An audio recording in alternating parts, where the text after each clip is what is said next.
Hey, little birdie, don't feel down. Come and perch on my shoulder. Really? No wonder they never pay attention to me. Forget it. I probably shouldn't be anthropomorphizing them anyway. Haven't seen you in some time. To which one of the Animo Archon's winds do I owe the honor? Oh, is this your way of saying that you missed me? Since it wasn't meant to be with this little birdie, I'd better leave it alone. Let's take a walk, shall we?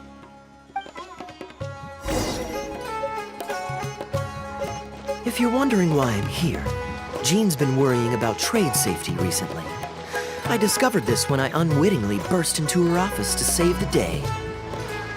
Another job involving long-distance travel falls to me. I suppose it's my own fault for having such a strong sense of duty.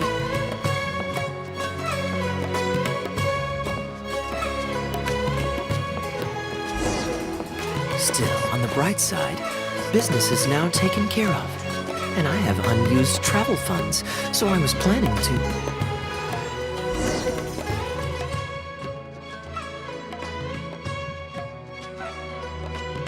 Gundafar, we are in the middle of a war. Your place is at the front lines by my son's side. Pray tell, what provokes your unwarranted return to the palace? A matter of utmost importance, Your Majesty, such that I must personally report it to you. Huh. Outdoor theater. Looks fun.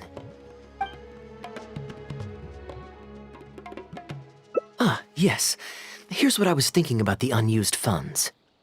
Given that the acting Grand Master saw fit to allocate these funds to my trip in the first place, I think it's my responsibility to make sure that every last mora is put to good use. In other words, what do you say we find a way to spend the remaining budget?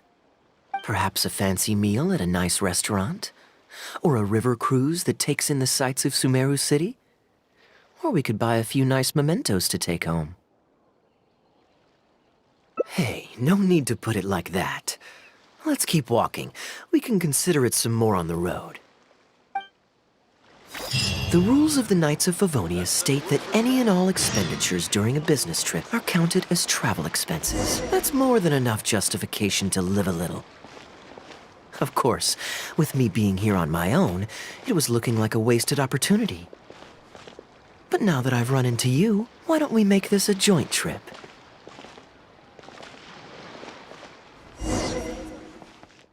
You're always so busy. It's high time you gave yourself a proper break. Even the sharpest blade loses its edge if it's always in use. Regular maintenance is essential for reliable performance. And anyway, life is short, so we should make the most of the time we have.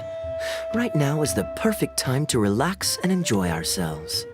And who knows how many other chances we'll get. So come on, what do you say?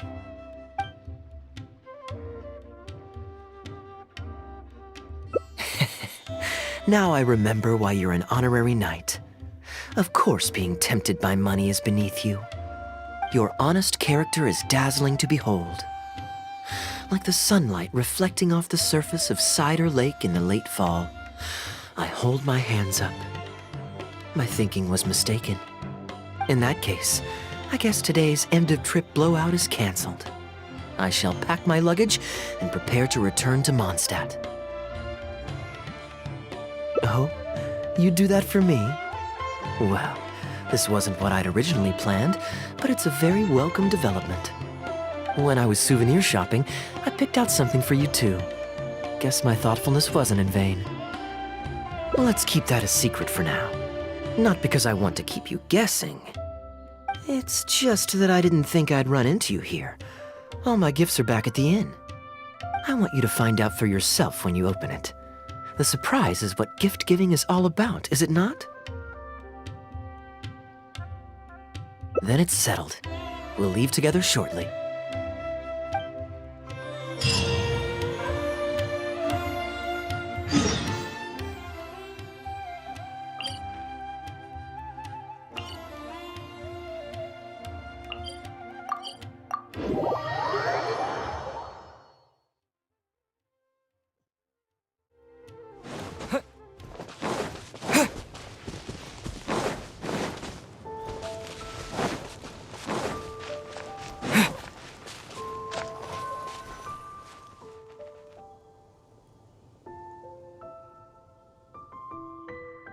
Look, Mondstadt's windmills. Ah, such a comforting sight. Now, as promised, your souvenir. Here you go. According to the merchant I bought it from, mysterious spirits called Jinn often live in lamps like this. And this lamp in particular once housed a very powerful genie. Merchants love to exaggerate to help make a sale, but it's still quite the pretty little lamp. I know you like rare things, so perhaps you can add this to your collection. Of course, you can also use it as an ordinary pot. Personally, I think it'd make an excellent wine vessel. You're welcome. I'm glad you like it. I'm ready to head into the city now. You're free to join me, or you can make your own schedule. I could give everyone their souvenirs first, but I'm not sure whether I'm in the mood for running around and visiting people right after the long journey. Maybe I'll take a breather first. But I know I'll only get bored sitting in my room alone. Ugh. Do you have any suggestions?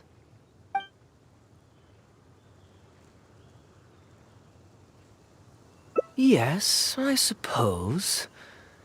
Okay, souvenir run it is. They're mostly people you know, so it'll be a chance for you to say hi to some people you haven't seen in a while.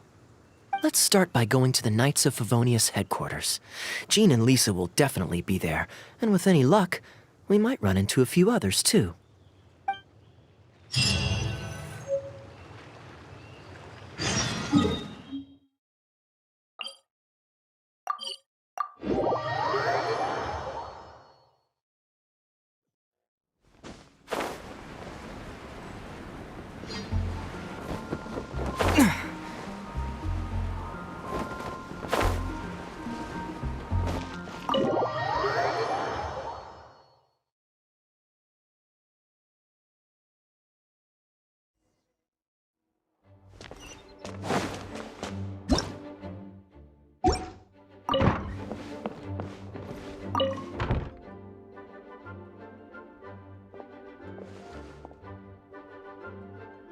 Hey, you two busy?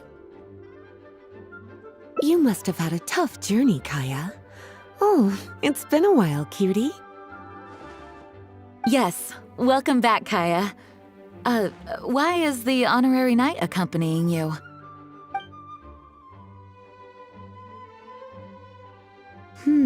I understand.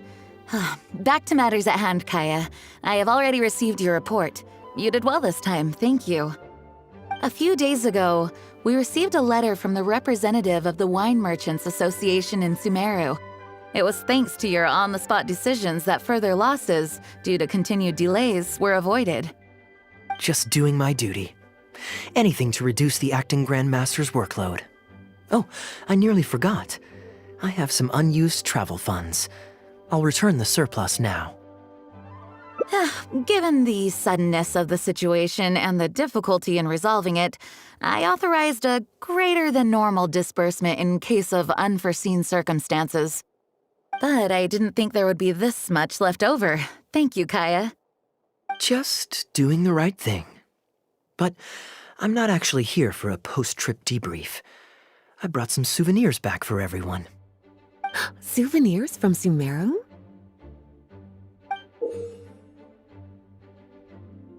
Here, the letter opener is for Jean, the jeweled brooch is for Lisa, and the items in the box are for everyone else.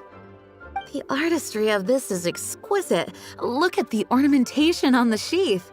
This must be one of those crafts unique to Sumeru. It's my first time seeing one in person. Thank you, Kaeya.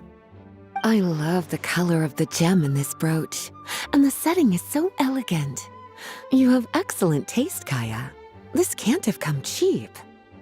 It wasn't too bad. I didn't spend too much. Might I intrude a moment? Albedo, is that you? Come in.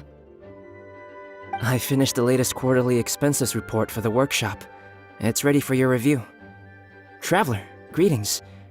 And Kaeya, welcome back from Sumeru. Haven't seen you in a while. You two look like you're in good spirits. As a matter of fact, the honorary knight and I traveled back from Sumeru together. Ah, yes, and I brought some souvenirs for you and Klee.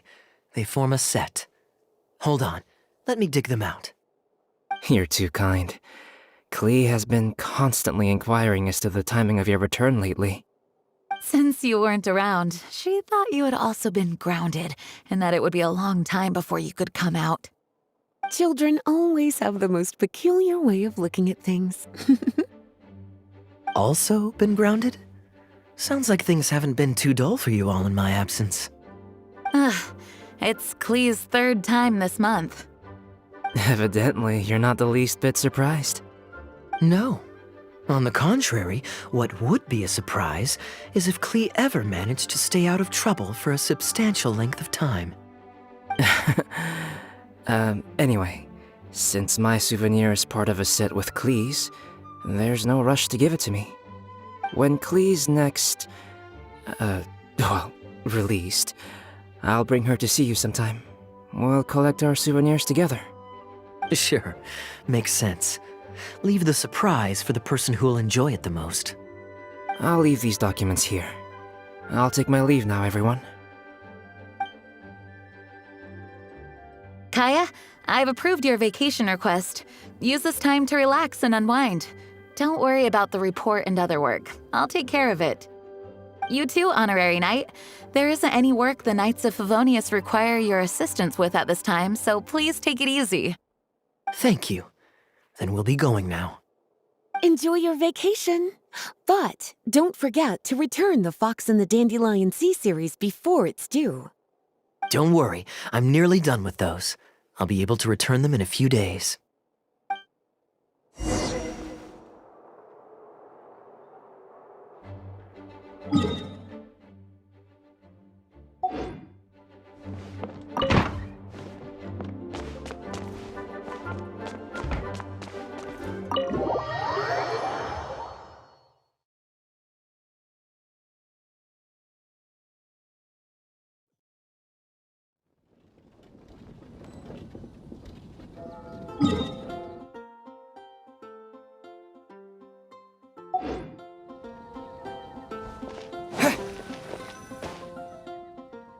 I'm surprised Klee still hasn't escaped.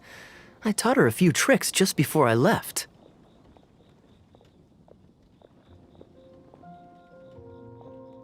Kids will always have their moments of mischief, but to be able to grow up without a worry or care in the world is something truly precious.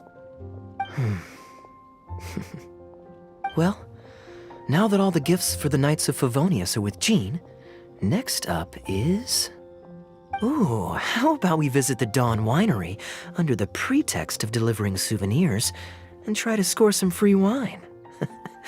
It's been a long time since I last saw everyone there. Plus, it'll be the perfect time to treat you to some of their newest brews. Diluc should be there tomorrow since he has business to deal with. But then there's nothing scheduled for the day after tomorrow, so perhaps it'll be easier to get free wine then. What do you think? When should we go? Great, then it's settled. Let's meet the day after tomorrow at the front entrance of the Dawn Winery.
You're more punctual than I expected.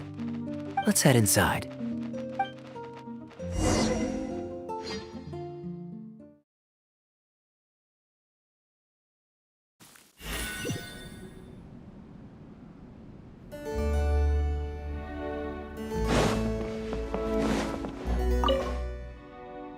Master Kaeya? And the Traveler? Welcome, welcome. Please, come in. I'll fetch you both something to drink. Long time no see, Elzer. Yes, it's been a while, hasn't it? So what brings you back to the winery this... Sorry. Is there anything I can do for you? No need to be so formal. I just returned from Sumeru and dropped by to see you all. Ah, what a pity. Master Diluc went out to handle business last night and hasn't returned yet. Never mind. The main thing is that you and Adeland are here. Oh, speaking of Adeland, where is she? She's taking some time off. She was busy cleaning yesterday and finally has a bit of time to herself. Perfect. I brought some gifts for you both. Here, this belt buckle is for you. My goodness, it's exquisite. Thank you, Master Kaeya. I'll treasure it. Would you like anything to drink? We recently finished making a new batch of dandelion wine. Well, what perfect timing. I was just wondering how this year's batch was coming along. Let me fetch a barrel and have someone deliver it to the Knights of Favonius headquarters for you. Oh, I won't be needing an entire barrel. A couple of bottles will be more than sufficient. Else Diluc might say I came here to beg. Oh, Master Diluc might grumble, but he doesn't mean it. Anyway, let me fix you both a drink. Much obliged. Then I'll have a glass of dandelion wine and a glass of cider lake for him, if you please. The name is not that literal. It is a drink with virtually no alcoholic content, as Master Kaeya will be aware. I'll prepare them now. Please, wait a moment.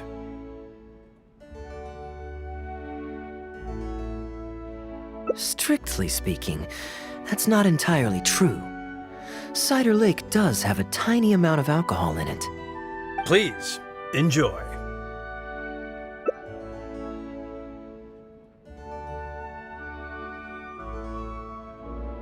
Pleased you liked it. Looks like my bartending skills haven't faded with age. How have you been recently? Is the winery's business doing well? To tell you the truth, we've had our work cut out for us recently trying to fulfill some major orders. Things have only just started to quiet down over the last couple of days. So, you've had no time off lately? Master Diluc was concerned about the same thing. But with him being out on business for a few days, who would take care of business and the guests if I were to take time off? Maybe some other time. At least take half a day to see a doctor and make sure you're okay. If your condition worsens, Diluc will never forgive himself. You make a fair point. If you're worried about having someone to handle the winery, why not leave it to me? I'm familiar enough with your responsibilities to cover for you for a while.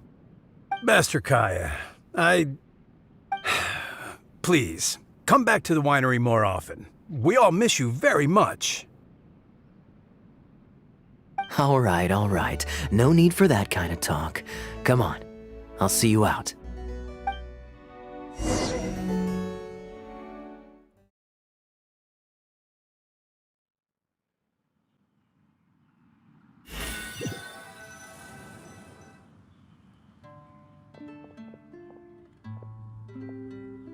While I'm resting, I shall leave Dawn Winery in your hands. Don't worry, I'm not going anywhere. Rest easy, and go see the doctor. Such great weather today. A calm breeze and delicious wine. This is quite the treat. Though, it's a pity this batch seems a bit bland. How about I go to the wine locker and fetch one from the reserve collection? I remember it's on the second floor. Of course it's fine. I promised Elzer I'd help. I said nothing about leaving the wine alone. sorry I'm a little late to the welcome party, but I believe I just heard the words wine locker and reserve collection. Planning on pilfering a bottle of reserve, Master Kaeya? The reserve collection is reserved for a reason, you know. You should at least run it past Master Diluc first. Oh, Adeland, surely you misheard. We were simply taking a walk around the house. I see. Anyway, what brings you and the traveler to the winery today? We just returned from Sumeru. It's been a while, so I thought we might drop by and say hello. And perhaps enjoy a complimentary drink while we're here. Surely you wouldn't object, Adeland. How could I object? We're simply happy that you've come back to see us. Oh, Adeland, I also brought some gifts for you all. This bottle of essential oil is for you. If you rub it on your hands when it gets cold, your skin won't crack. Oh my! I can't believe you remembered something like that. Of course I remember. You always took such good care of me when I fell sick as a child. In comparison, this is nothing. You're all grown up now, and you don't get sick nearly as easily. You don't need me to look after you anymore. True, I don't get sick as much. But speaking of being looked after, when I was in Sumeru, I did find myself and my stomach missing your cooking so terribly. Oh, are you hungry? Would you like to eat something? You too, traveler. Please tell me if there's anything you'd like to eat. Well, now that you mention it, I do actually feel a bit peckish. Steak? Oh, yes. A nice steak would really hit the spot. Fragrant cedarwood grilled, medium, stewed vegetables on the side? Yes, just like you always used to make. Thank you kindly, Adeland. My pleasure. Traveler, I'm sorry I'm not familiar with your preferences. Would you like to come with me and select a few dishes?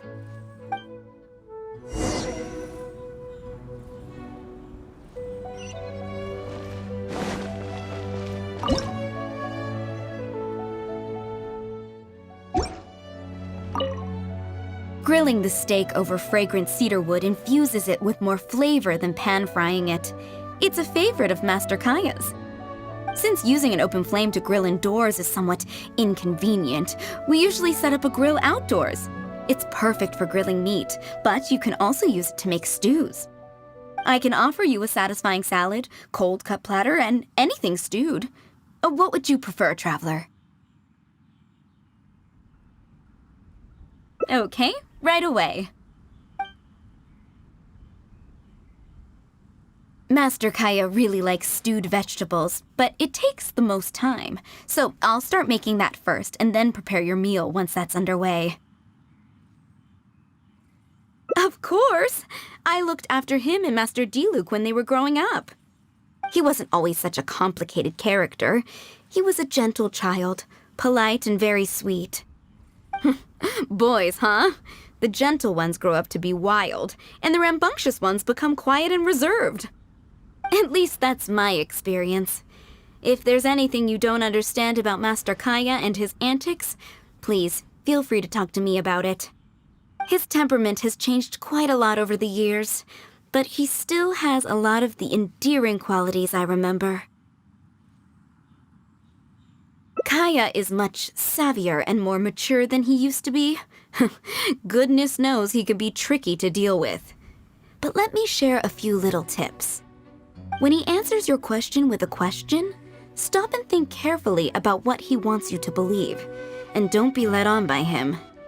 As for not knowing what he's up to, that's because he loves making up a good cover story. But don't let him get to you too much. You can take it from me. You were drinking a cider lake just now, right? Do you know why it's called that?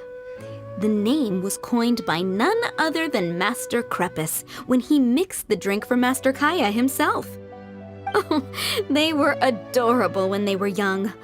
One time, the winery was hosting a banquet, and Master Crepus strictly forbade Master Diluc from drinking. Master Diluc wasn't happy about that, and he convinced Master Kaeya to team up with him and sneak into the wine cellar to steal some dandelion wine. And how did I find this out? Because when Master Kaeya attempted to distract me, I could clearly see Diluc hiding around the corner of the corridor, gesturing to Master Kaeya to direct him through the whole thing. The Captain Kaeya of today never bats an eye when he lies, but he wasn't like that at all when he was young. Ah, goodness, how did I get into this? Anyway, they were discovered by Master Krepus in the end, and he was furious. He punished Master Kaeya by making him write lines, and Master Diluc was forced to clean the wine barrels in the cellar. Oh, the wine cellar had over a dozen large wine barrels to scrub, and Master Diluc was just a child. There was no way he could finish it all by himself. Master Krepus really meant to teach him a lesson. I originally planned to secretly finish off work for him, but when I peeked inside the cellar, I found that Master Kaeya was already there. He and I finished scrubbing the remaining barrels when Master Krepus saw that the bruises on Master Kaeya's hands were even darker than those on Master Diluc's hands. He instantly understood the situation. Master Krepus wasn't stern by nature, so to comfort Master Kaeya, he mixed him a drink and added a few drops of alcohol just so he could have a little taste. So you see, Kaeya was a gentle child and never one to boast about the things he did for other people. Sometimes he'd even deny it if asked. His friends have a special place in his heart, even if he keeps this to himself. Kaeya's quite a smooth talker these days, but I can tell that his habit of quietly helping others hasn't changed. Ah, good. Okay, the stew is nearly ready, but the meat and the other dishes will need a moment. Please wait at the table. I'll be over shortly.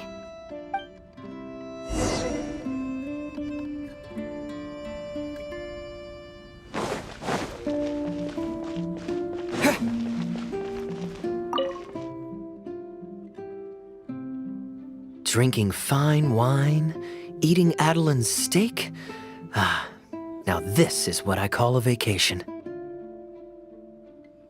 Oh, what has Adeline been telling you? So she told the good stories. Well, shucks, now I'm embarrassed. Food's ready. I hope you're hungry. I made a little extra, given how long it's been since you were last here. Oh, we never imagined there would be such a magnificent feast. You've really outdone yourself. Why don't you sit and eat with us this time? If you keep chatting away, the food will get cold. I'll wait here. Please call me if you need anything. I'm afraid that just won't do, Adeline. I'm serious. We get together so rarely. Can't you bend the house rules just this once? After all, I don't live here anymore, so I'm just a regular guest. You aren't going to refuse your honored guest this small request, are you? Since it's you, Master Kaeya, I see no choice but to honor your request. I know that us sharing a meal is a sign of our close relationship, but this is technically against the rules for a maid, so please forgive me for rebuffing you at first. I didn't mean to sound rude. Traveler, given how petty Master Kaeya can be, it must be hard for him to make friends. Does he have any friends in the Knights of Favonius? See?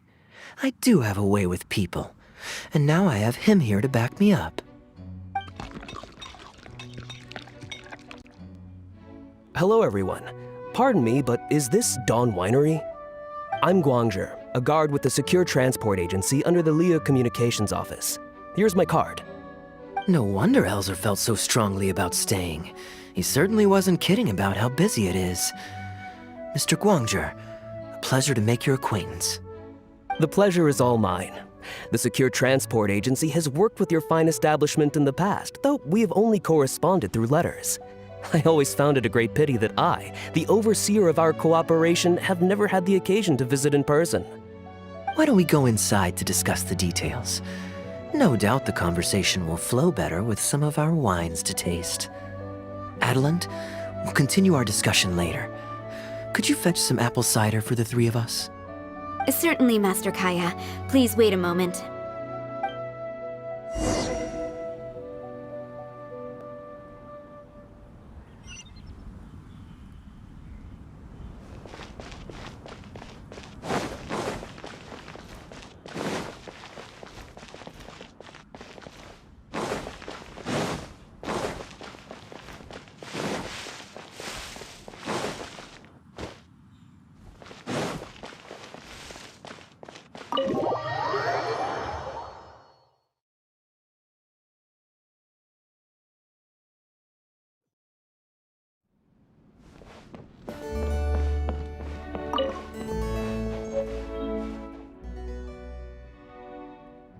How might I address you, sir? As well as your, Just Kaeya is fine. I'm standing in today for Elzer, who usually manages the winery's business. And this is my good friend. A pleasure to meet you as well. I'm not just here today to pay a visit. I actually have an invitation for Master Diluc to cut the ribbon at a ceremony to celebrate our agency's business. Our collaboration with Dawn Winery last year was quite successful, and I was curious about your product shipment plans for the next quarter. If it's no trouble, please, also mention to Master Diluc that our agency has expanded this year, so if the winery has any additional needs, please consider us. Master Kaeya, the apple cider you requested. Master? Wait. Pardon my foolishness, but might I inquire as to your relation to Dawn Winery? I'm Master Crepus's adopted son, and Master Diluc's brother. However, as a serving captain with the Knights of Favonius, I am rarely at the winery. My mistake. I apologize for not realizing earlier. I do hope I have not done you a discourtesy. You may have misunderstood, Mr. Guangzhe. Though I am Master Diluc's brother, I don't actually live at Dawn Winery. I'm also a guest here today. I'm merely here receiving guests due to Elzer being temporarily indisposed. But please, don't worry. I will be sure to extend your invitation to Master Diluc. Thank you for your graciousness. I knew the Dawn Winery's wines were delicious, but I am only now discovering how wonderful the apple cider is. It has a clear and inviting fragrance. In addition to the apple cider, the winery has an extensive collection of reserve wines and liquors. I see you are also a connoisseur of fine wines, so it would be a shame not to sample some. Adeland, please fetch a bottle from the reserve collection in the second floor wine locker. As you wish, Master.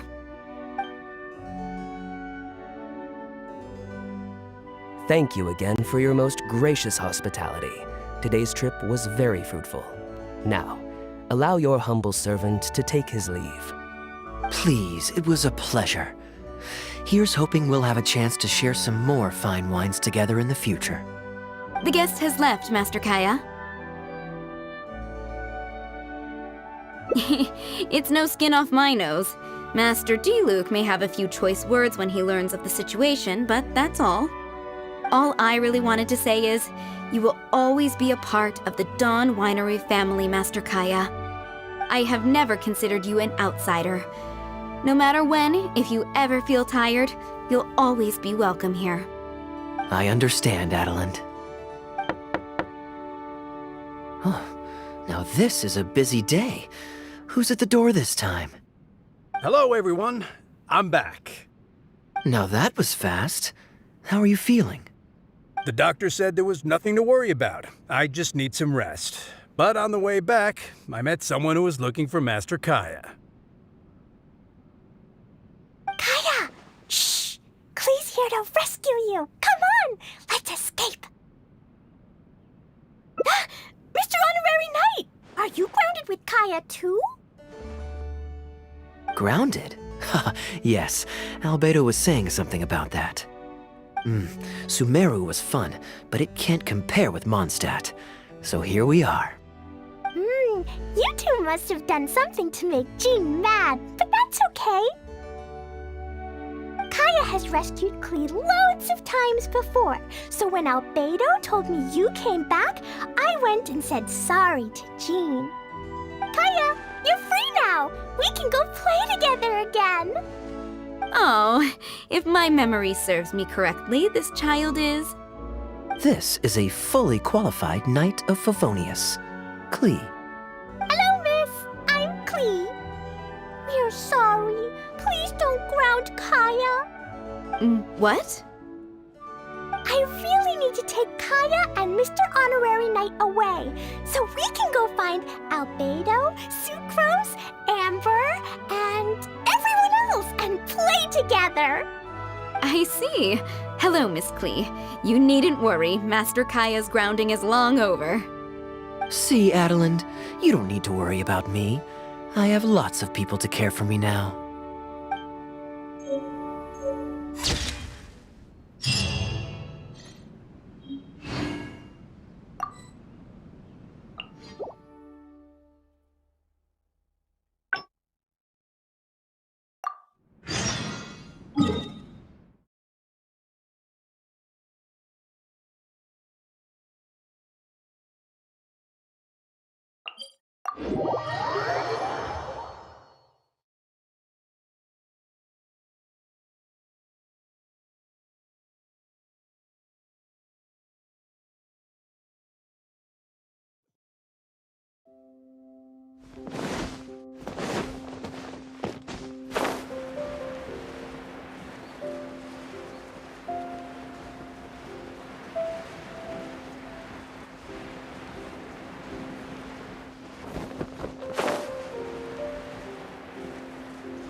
Gundafar, we are in the middle of a war.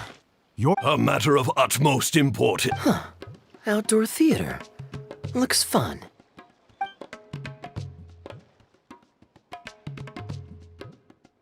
Actually, yes. I saw some guards do a musical performance when I was traveling with their caravan in Sumeru. They were desert dwellers. So are these actors. And I think I actually recognize one of them. Come on, let's go watch.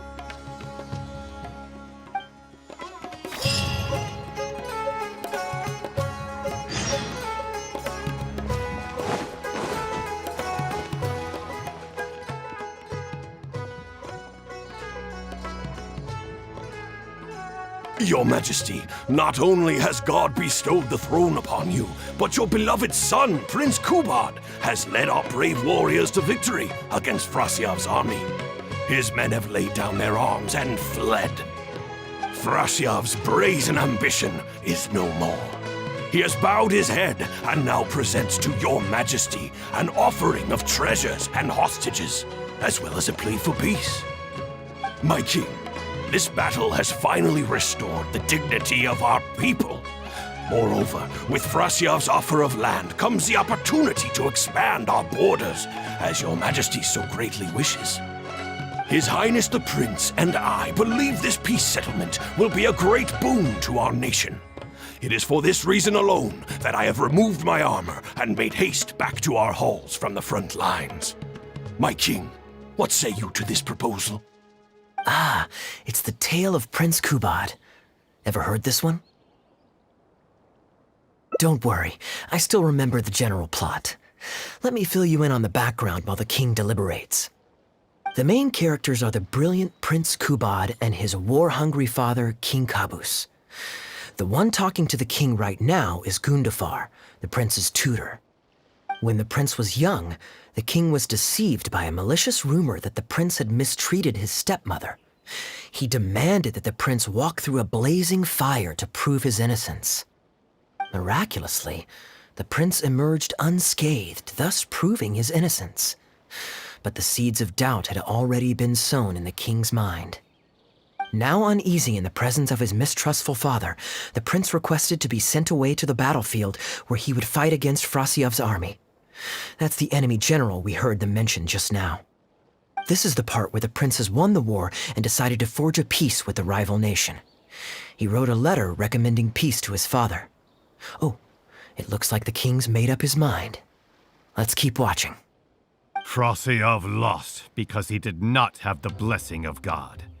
Our God will always watch over us and punish our enemies. Once the bells of war have begun to toll, they shall not cease until the blood of our enemies fills the land. There can be no victory until the last enemy soldier has fallen. If Kubad still wishes to be my son and hold the intaglio I bestowed upon him as proof of his royal blood, then he must obey my command. Your Majesty, I must caution that a nation destroyed is not a fallen city writ large.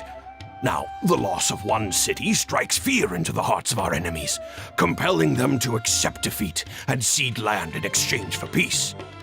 If, however, we insist on bringing a whole nation to its knees, then so long as a single person is left standing, they will see us as their sworn enemy, and one day return to us tenfold the pain that we have inflicted on their nation and family. My king, a people is to their nation as wild grass to the open prairie. Though we burn down the whole field and spare not one blade of grass, roots continue to grow unseen beneath the surface. Come the spring, it is all but inevitable that fresh green shoots will rise up from the ashes. Cease, Gundafar. Your mind grows dull in your old age, filled with naive delusions. We shall have no more need of you on the battlefield. As for my son Kubad, I will summon him back to the capital so he may be tried by a court-martial. What are you saying, my noble king? Why must you mistrust your own flesh and blood and sink ever deeper into the blight of hatred? When he was falsely accused, you once doubted his honor and made him walk through a raging fire. Did he not prove himself worthy by emerging unharmed from the flames?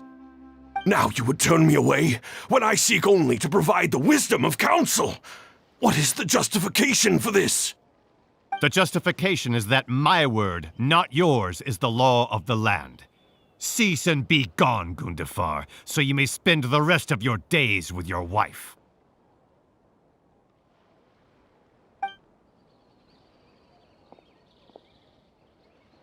What has become of the king that I served with my life? Fanaticism has robbed him of all reason and wisdom. Peace is surely the most favorable path for our nation, yet he refuses to accept it. I must think of a way to seize control of the army back from the hands of my wayward son, that they might continue the fight to the end. Perhaps the first task should be this. I shall send a loyal contingent of warriors to eliminate Frosyav and the hostages he has sent to our palace. Brilliant acting, Darbil. I saw you approaching us in the middle of the scene. I was worried that my performance would be subpar and you'd think I was just making a fool of myself. Not at all. Far from it. Actually, let me introduce you. This is Darbil, the actor for King Caboose. When we first got to know each other, he was still a guard for one of the merchant caravans. Seems like he's now made the switch to full-time acting.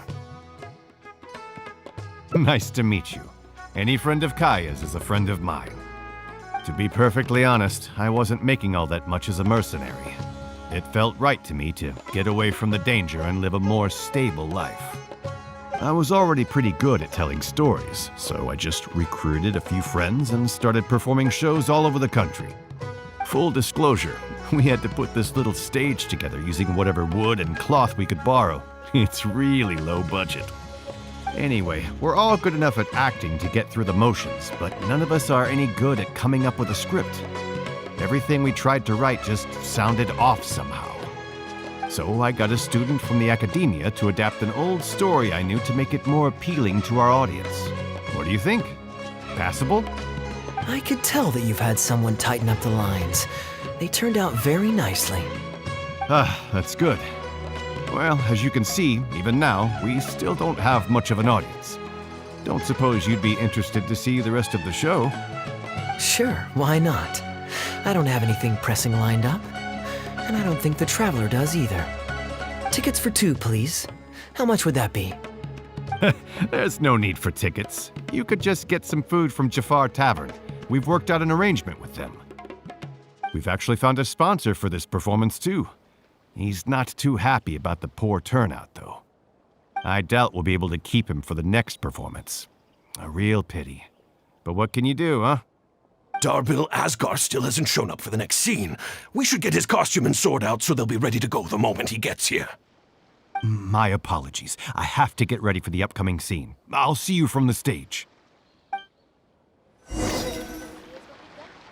Talk to the bartender if you want a drink.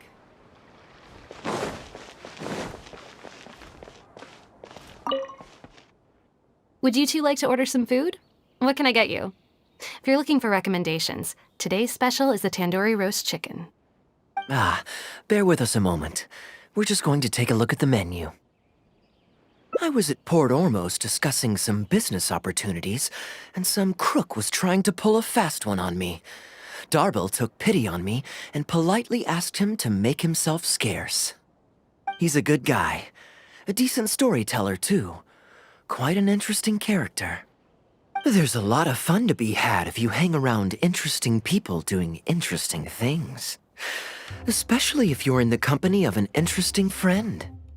That's my secret formula for staying in a good mood. Try it out sometime. You'll see what I mean. Thanks for waiting. We're ready to order now. We'll take you up on that tandoori roast chicken. And let's throw in some desserts, too. 1 each of the rose custard, that talumba, and the patisara pudding, please. That should see us through the show.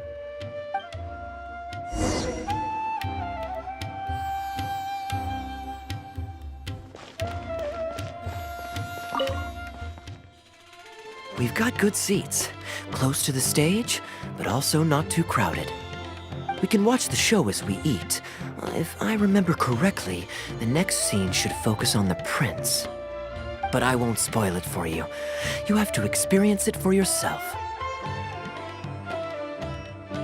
I don't tend to judge a story's worth by my personal affinity for it. But if you want to know my opinion, I'd say it's a fine tale, with a classical flavor that makes it a story for the ages. History always repeats itself. When you keep this in mind and watch out for the echoes of past events in the present, things that appear unfathomable at first glance become much easier to comprehend. Here you are. The check's on the table, too. Just call me over when you're ready to settle up. No need. I'll pay up front. Here, keep the change. Thank you, sir.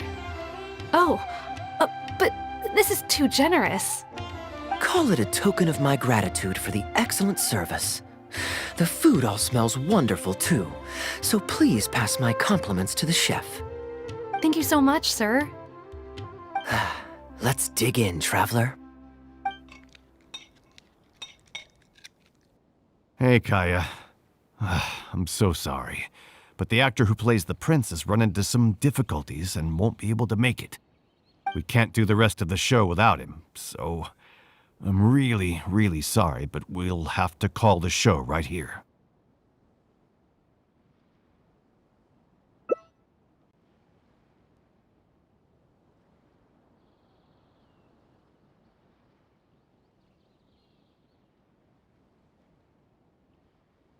Ooh, that would be fun. I wouldn't say no. Darbil, would you lose any income if I were to mess this up? Not really. I mean, there's not much of an audience here anyway. I wouldn't want to take too much of your time, though. Don't worry about that. I like to be spontaneous now and then. Spice things up a little. Let me think. Well, you already know the story, so you just need to memorize a few lines. Ha! You know what? This might actually work. Wait, but Kubad has a specific costume he's supposed to wear, and there's no way you'd fit into it. Switching actors is one thing, but wearing street clothes on stage would really ruin the immersion. Yeah, I don't think this is gonna work. Well, good thing that I've actually got a costume with me. It goes pretty well with your stage, too. You're kidding. Can you show it to me? Sure. If you can show me the way to your changing room? It's in the restaurant. Follow me.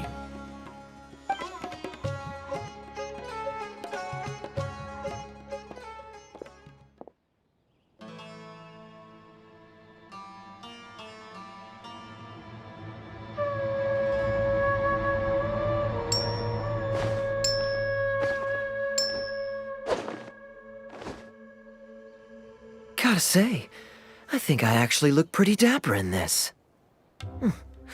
It's a pity I don't have many opportunities to wear it in public. Uh-oh, not a fan of me as a prince? I'll have to act my heart out so you'll be too dazzled to make any digs. Kaeya, here's your script for the next scene. It's not too long, but you also don't have very long to prepare. Do you think you can memorize your lines in time? Only one way to find out. Okay, I think we've covered all your lines and movements on stage. You haven't had long to prepare, so don't worry about forgetting your lines. We'll remind you. All right, I'm good to go. Great. Then let's get this show on the road.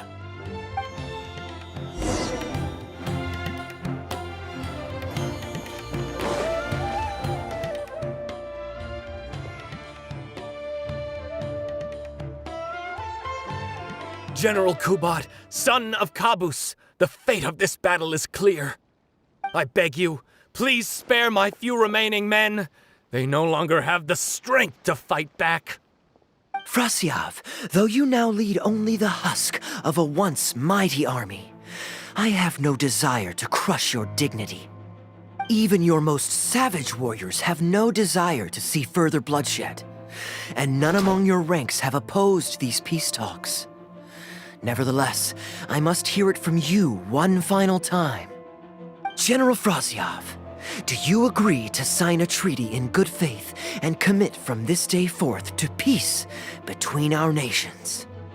With my army in ruins, I am in no position to do otherwise, but on this, I give you my word. Yes, let us end our hostilities and send our surviving men home to their families. We share the desire to lay down our arms for good and liberate our hearts from the dirge of hatred. Then as God above is our witness, by the authority vested in me by this intaglio of King Caboose, I hereby declare that I will spare your hostages and what remains of your army. May peace be restored to this land, and may these fields of war become a place where crops grow aplenty. My tutor, Gundafar, has already made haste to my father, the king, with the recommendation of a truce. It is my sincere hope that he will see that peace as a path to prosperity and grant me his blessing. Prince Kubad, your name is renowned throughout your land and ours. I will place my hope in your words. One will find on a battlefield no master of ceremonies, nor the paper on which a treaty may be signed.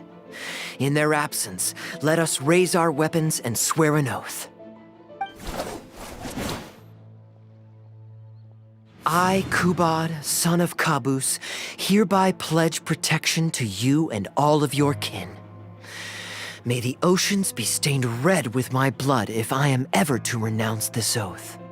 Wow, your friend is so dreamy. He's not a real prince by any chance, is he? Hey, Rashana, you don't want to miss this. The good-looking guy who left that huge tip is acting on stage with Darbel's troupe. Darbel's one lucky man. I return, Your Highness. I hope I'm not too late. Have you already promised peace to Frasiav? Nay, I am not so rash as to preempt my father's blessing. I promised only what I could so far, the safety of his kin. My child, I must share with you the gravest news. Caboose has become blinded by fanaticism and hatred, and will stop at nothing to vanquish every last man under Frasiav's lead. How can this be? You mean to say that my father has rejected our proposal for peace? He has indeed. I urged him to reconsider, and for this I was rebuked and dismissed from his service. But far stricter punishment than this awaits you, should you return home with your troops. Please heed my warnings, dear child. I dare not imagine what unspeakable atrocities your father intends to commit. Nay, the truce must stand. I cannot renounce my oath. How can man claim to stand above beast without remaining true to his word? The masses have grown weary of death and conflict in both our nation and theirs. Are we all now to bend to his will and massacre countless more to satisfy a desire that is his alone?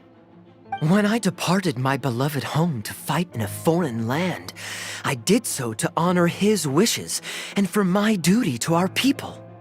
Alas, is this fate's grand design? Is this fate's grand design? Kaeya, the next line is, "Alas, is this fate's grand design, that I should spend the rest of my days in a foreign land, till I am laid to rest in a grave far from home?" Must it be so? Huh? Wait, that's not part of the script. Kaeya, did you not hear me? My dear audience, I ask you this. Do you believe in fate? If fate decreed that your life was to end in tragedy, what would you do?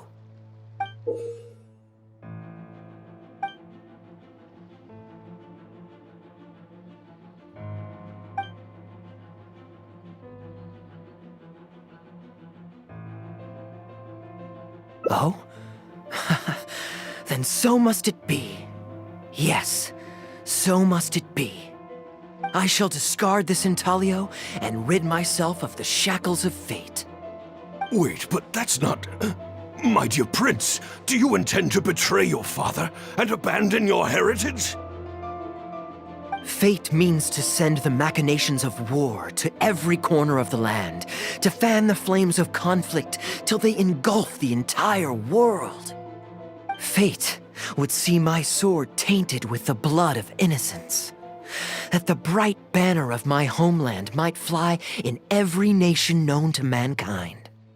But I shall not bow to the will of fate. I am no pawn in heaven's plan. Bravo! Where did this guy come from? Is he one of the new hires?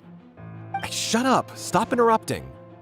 I, Kubad, will spend the rest of my days in a foreign land till I breathe my last in a place far from home.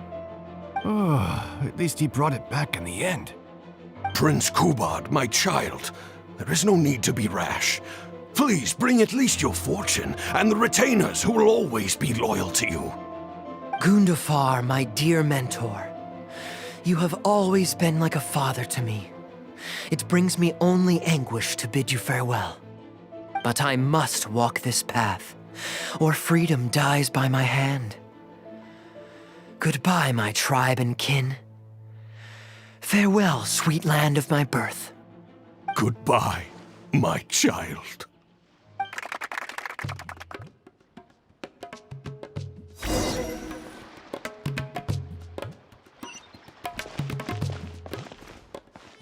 Ooh, it's Prince Kubad. Could I please get your autograph? Why, certainly, ma'am. Ooh, thank you. I'll just go find a pen.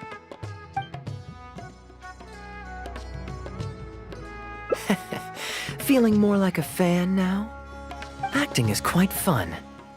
If there ever came a day when I left the Knights of Favonius, I think I might go into acting full-time. Darbil, could you introduce me to this young man? My apologies, Master Toos. I somehow missed you in the crowd earlier. I was some distance away. I just came over near the end after I noticed a large crowd gathered around the stage. The performance was outstanding across the board. I knew that the poor turnout over the past few days was just bad luck. It was only ever a matter of time before you hit it big. The improvised section was particularly good. I think you could include some improvisation as a staple in future performances. As for the prop he threw, no need to get it back. It's fairly cheap anyway. Thank you, sir. And a big thanks also to our wonderful prince. Had Kaeya not agreed to fill in, we might have disbanded right on the spot. Kaeya, was it? Well, young man, I must say you've made quite the impression on me. My caravan is always loaded with the finest food and wines. You're welcome to visit at any time. Thank you for the invite, sir, but I'm afraid I've reached the end of my time at Sumeru. I'm sure that my friends and family in Mondstadt must be missing me terribly. Well then, consider it an open invitation. Once you've been bitten by the travel bug, my friend, you'll be getting itchy feet again before too long. My door is always open. If you're ever interested, please ask Darbil to reach out to me. Darbil, we can continue discussions on the sponsorship once you've wrapped up today's show. I'm going back to the inn. Thank you so much, Master Toos. I'll see you shortly. Seriously, Kaeya, thank you for bailing me out again. You're a good guy. May the gods bless you. You know, you should stay for a few more days. I owe you a meal at the very least. Darbil, Asgar is back. He lost track of time playing Genius Invocation TCG. You've got to sort him out. Genius Invocation again? Ah, that does it. That kid's not getting away with it this time. Please excuse me, Kaeya. I will be right back. Sure, there's no rush. Okay, I think they're all gone. Let's slip away now while we can.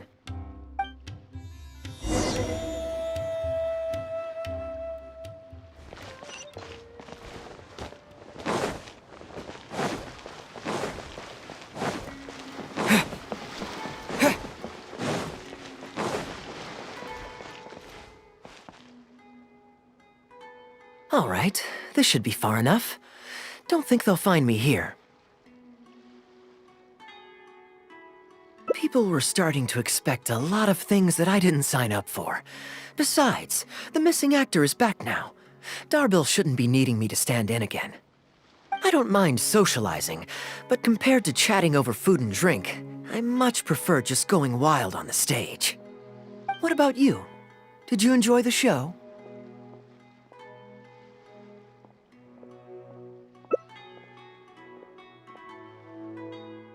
Oh? I was expecting a lengthier critique, but you've thrown the question right back at me. Sneaky. All right, I'll rise to your challenge. Let me think. All the world's a stage, and all the people merely players. Does that answer your question? Perhaps there's an inept god out there deciding everyone's fates, much like the academia student drafting Darbil's scripts. Yeah, inept is a good word for it.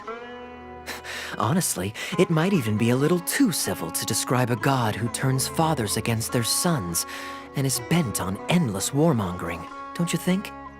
Anyway, that's exactly why actors need to wake up and realize they don't have to follow the script. There's nothing to stop them from following their gut and making it up as they go along. Oh, my dear traveler, please don't take me too literally. I don't want you to get the wrong idea. The god is just a figure of speech. The real point I'm making is about the actors. Everyone, you and I included, is both an actor and a member of the audience. If you don't like the script, just walk off the stage and join the audience. You always have a choice. A little too obtuse? Well, don't dwell on it. It's nothing worth losing sleep over. I was just thinking aloud. Relax, be yourself, do your thing. That's all I'm really trying to say. When I did my little bit of audience interaction back there, you had no time to prepare. You had to just say what you thought in the moment. I think those spontaneous thoughts are often the most authentic. And that's why I liked your answer. You're still holding on to the intaglio I threw you from the stage, right? Keep it. Think of it as a souvenir from my improvised performance.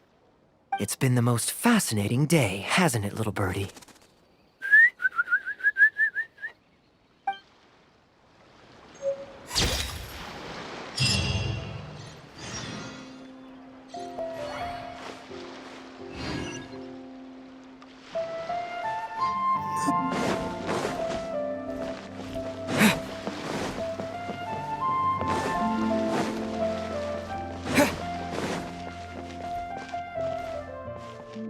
You're always so busy. It's high time you gave yourself a proper break. Even the sharpest blade loses its edge if it's always in use. Regular maintenance is essential for reliable performance. And anyway, life is short, so we should make the most of the time we have. Right now is the perfect time to Great. Music to my ears. I'll cover the travel costs, of course. There's nothing more enjoyable than the company of a good friend. Let's call this a nice little excursion to round off my long business trip. Now, let me think where we should go. I've seen a lot of Sumeru already, so let's go for someplace new. How about Liyue? I'd be heading past there on my way back to Mondstadt anyway, so it's not out of the way. Well, lucky me. I'll hold you to that. Liyue's Ministry of Civil Affairs frequently corresponds with the Knights of Favonius, so the address on their letterhead is one of the few places I'm familiar with. I don't have much luggage, so it won't take me long to pack. Give me a moment, and then we'll head there together.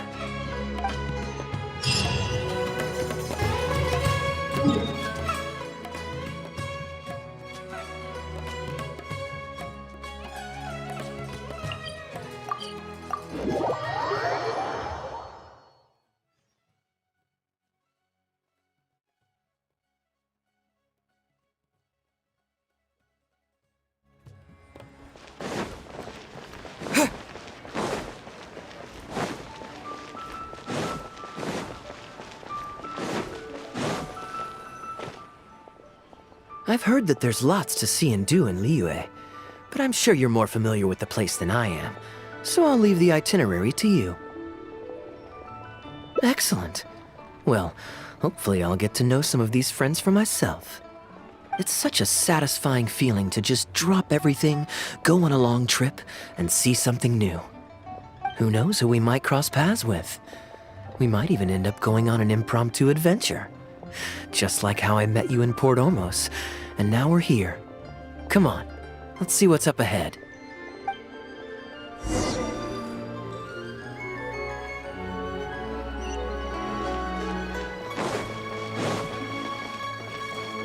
Do you know this shop? It looks pretty nice from the outside. Shall we take a look?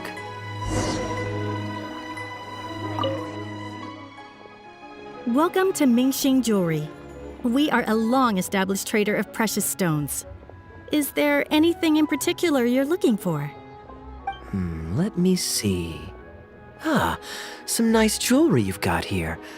Maybe I can grab something with a local flavor as a souvenir. What do you think, traveler? See anything that suits my style? I trust your judgment.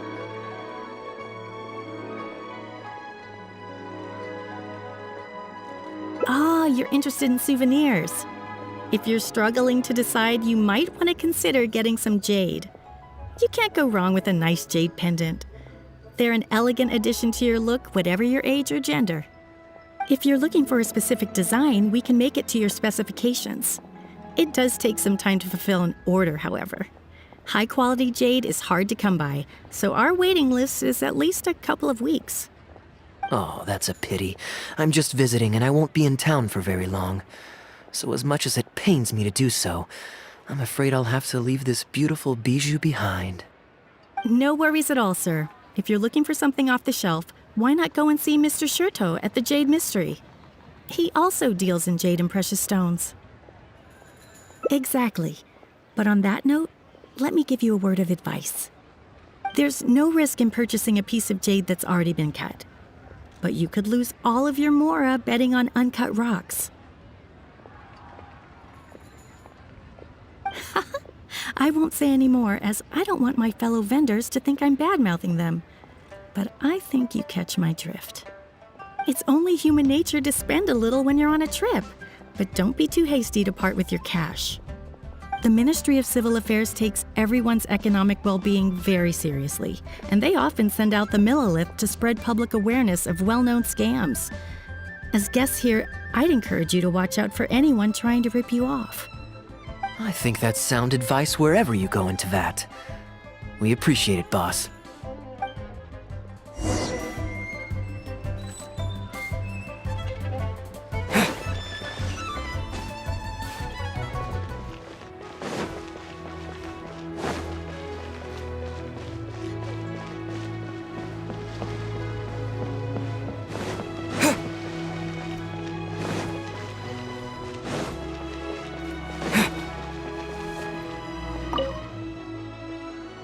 Welcome!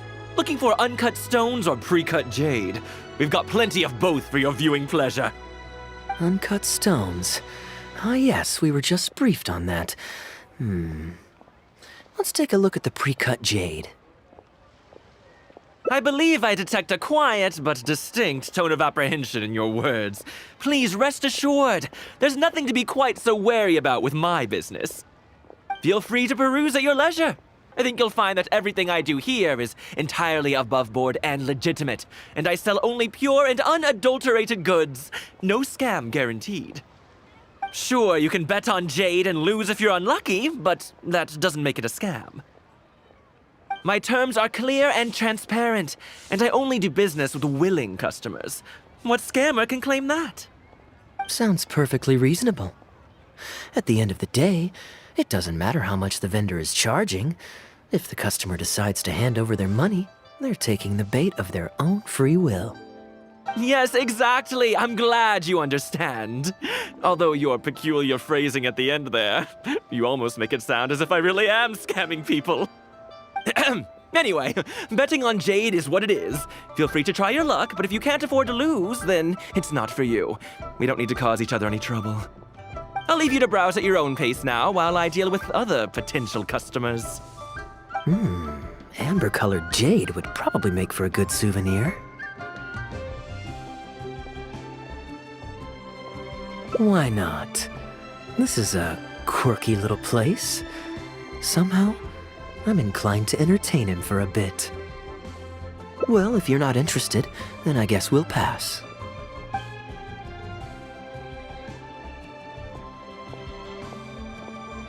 Ahoy there, Captain! Fancy seeing you back in town. Struck any gold lately? What, a poor sailor like me? You must be joking. I barely managed to make ends meet. What about you, Chateau? Still scamming people with your pile of rocks? Hey! Keep your voice down. Can't you see I've got customers? But more to the point, when have you ever seen a customer get scammed in my store? I mean, you want the full list? Or... Hold up. Is that... Captain Kaeya! What, brings you to Liyue? Oh, just taking a short trip with my friend. It's been a while. Yes, it's been a good while, hasn't it?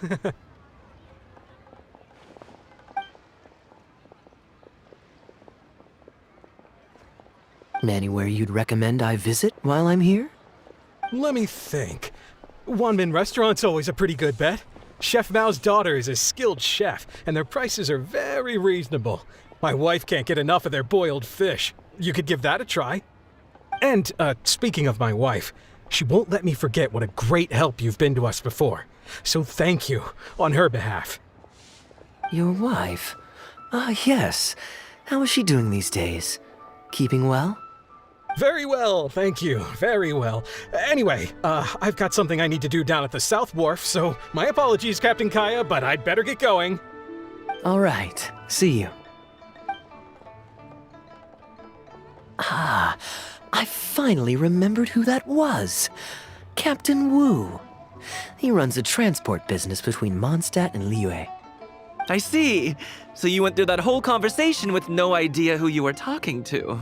Well, that explains the generic pleasantries and the general awkwardness.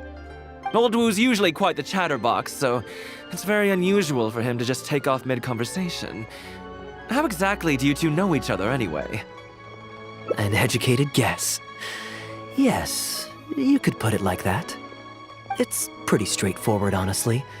The captain was making a delivery to Mondstadt when his ship sprang a leak. He overexerted himself fixing it and keeping the cargo dry, and ended up passing out from exhaustion. I took him to Mondstadt to recover. Well, it still seems strange to me. Sure, he's hardly the most charming conversationalist, and he's also mighty stubborn, but all of us know Old Wu is an honest and kind-hearted man. His eldest was once playing on that big rock over there when he took a tumble and injured himself.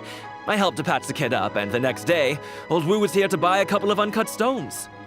I'm just surprised he was so quick to excuse himself, that's all.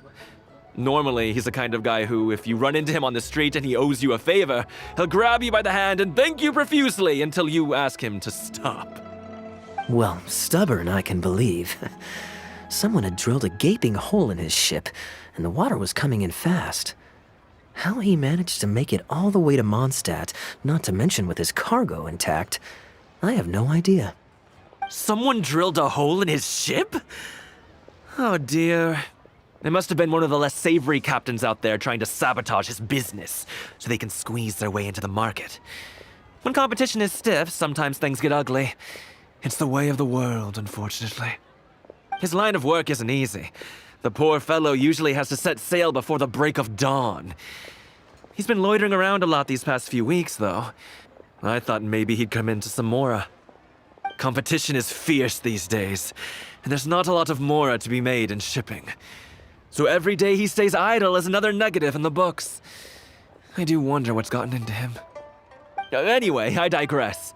We merchants protect our goods like our own lives, so who knows? Maybe he had some important cargo to see to. Either way, good sir, don't mind him.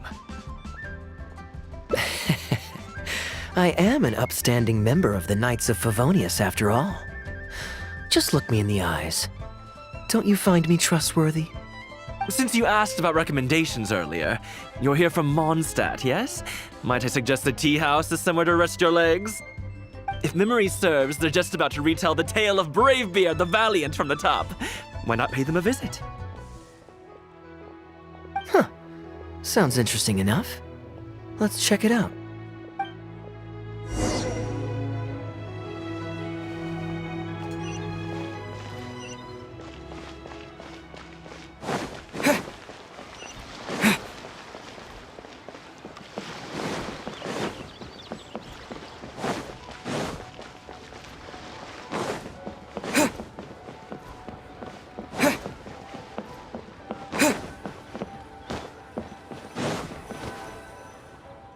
Huh. So this is the Huyu tea house. We meet again, Captain Kaeya. What a coincidence. Twice in one day. Oh, that didn't take me long, and I ran the whole way. Wu, weren't you just at Wanwen Bookhouse buying a book for your daughter? What's this talk about the wharf? Shh, just leave it be, Aunt Jong. There's no need to embarrass him right in front of everyone else. I take it that you two aren't from around these parts. I'm a caravan guard by trade, and meeting people from all over the world is one of the main perks of the job for me. Why don't you join my table so we can get to know each other? Oh, seems like the tea house is the place to be in Liyue. Feels like I'm back in the angel share.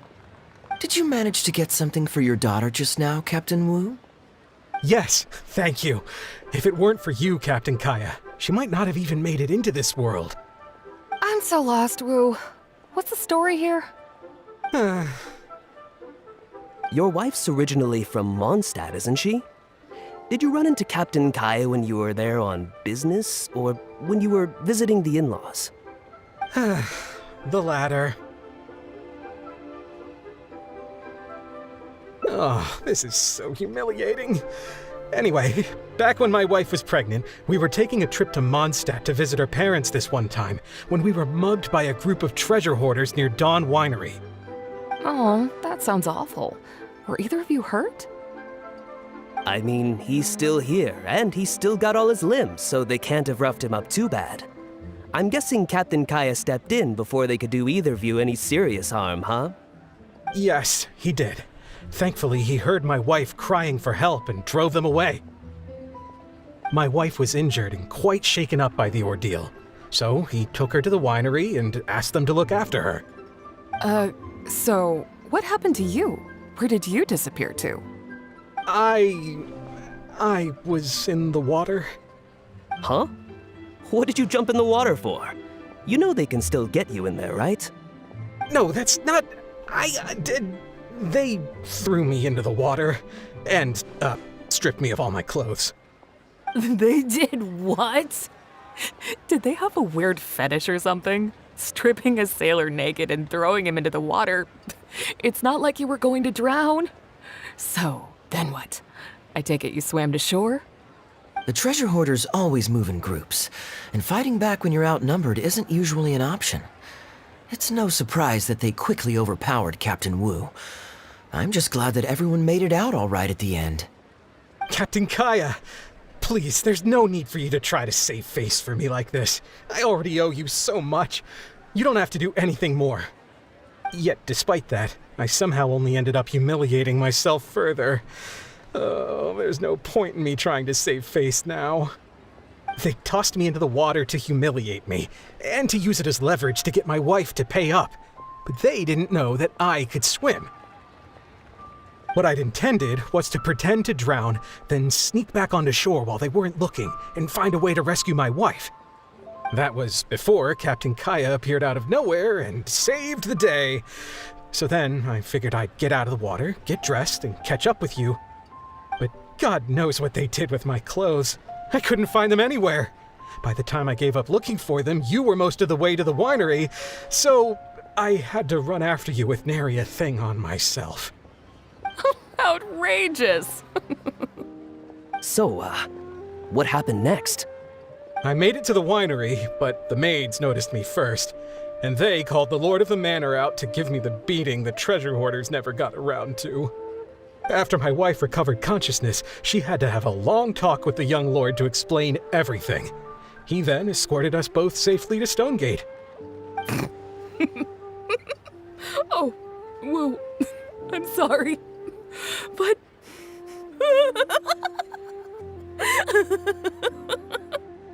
Ugh, good luck living that one down.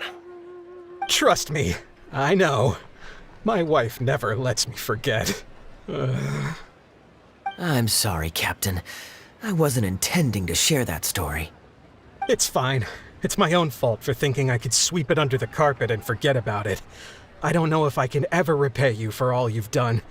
That's why I get so embarrassed every time I run into you. Still, it won't stop me from trying. You and your friend are here to catch the storyteller, right? The tea's on me. It's the least I can do. In fact, they do serve some food here, too, but it's not the best. Okay, let me run and get some fruit to share. I'll be right back.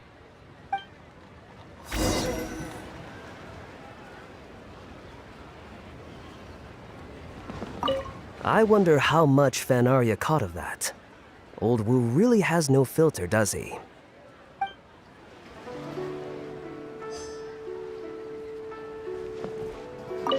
Oh, poor Wu. Oh, gosh, I'm so sorry. It's just...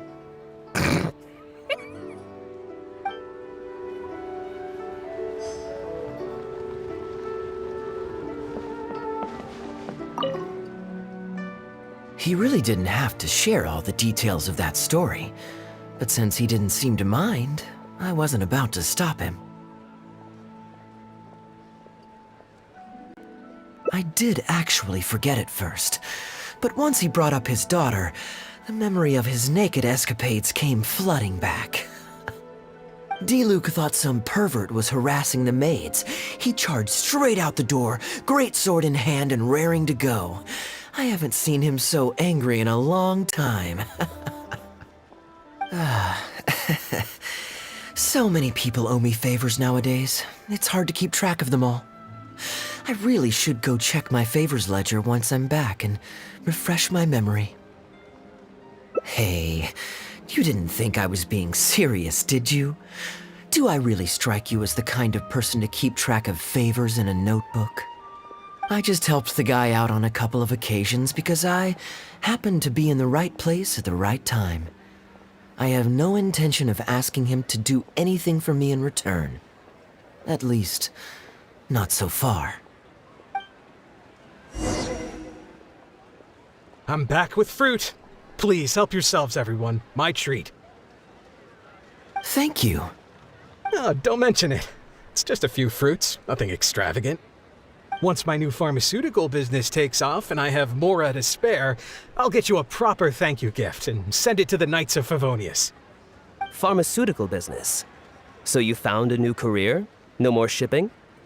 Shipping's impossible work nowadays. There's too much competition and the margins are too small. So I've decided to switch gears. I'm going to become a partner of Boo Boo Pharmacy and provide funding for a brand new medication they're producing. It's specially formulated to treat seasonal joint and limb pain. If you didn't know, it's a very common health complaint among sailors, but also extremely difficult to treat. I've suffered from it myself, which is why I know that a lot of people stand to benefit from this once it enters the market. It's a good cause, and a stable source of income. Whichever way you look at it, it's a step up from the back-breaking work I did before. I've already had some talks and invested 1 million mora for the first round of funding. That's impressive, Wu. I wouldn't have thought you had the connections for something like that. So is it Dr. Baiju that you're in talks with? Oh no, not Dr. Baiju. Actually, it was his master, Dr. Baifudze. His medical expertise and clinical experience are second to none, and he really cares about his patients. He gave me a few of his traditionally formulated bone-strengthening pills when he saw me suffering from my leg pains one day. It was like a miracle cure. The pain immediately went away. Dr. Baiju's master? Yeah, I told him I'd be enthusiastically recommending his medicine to the other guys at the docks. And after some hesitation, he just went right ahead and wrote up a prescription for me, completely for free. He said that he shouldn't really be handing out free prescriptions since, and I quote, It goes against generations of tradition handed down by our forebears. But he just felt like it was the right thing to do. What a great guy. But I got chatting with Dr. Baiju recently when the Secure Transport Agency did a delivery for Boo Boo Pharmacy. He told me that his master has already passed away. Huh? Why would he say something like that? I mean, the guy's old, but he's still in great health. Captain Wu, where did you meet this old master? Just out on the street? I know that sounds dubious, but this is an educated and respectable gentleman we're talking about. There's no faking that. Hold on a second. I've just remembered something. My nephew-in-law met a medicine seller not too long ago, too. He also described it as a miracle cure. He spent a lot of mora on it, but when he brought it to Boo Boo Pharmacy, Herbalist Gui took one look and told him he'd bought nothing but regular painkillers. This Bai Fuzi you met, did he by any chance have a goatee and salt and pepper hair? He did. If I may, Captain Wu, there's a lot of mora involved here. It seems like it would be worth asking this Dr. Baiju about his master, just to set the record straight. You could show him the medicine as well. Clearly there's some misunderstanding here. You're right, Captain Kaeya. A quick trip to Boo Boo Pharmacy and I can get Dr. Baiju to clear all of this up. I'm sure it's all... hopefully it's all fine. He left in a hurry. He must be stressed out of his mind right now.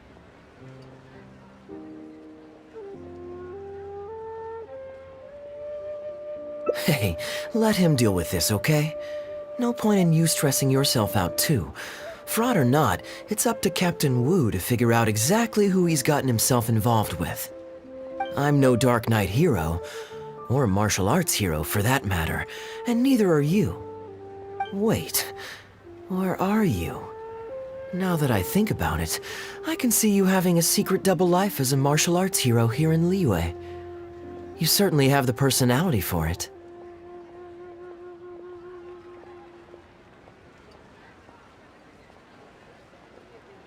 Either way, Liyue has its own rules and regulations.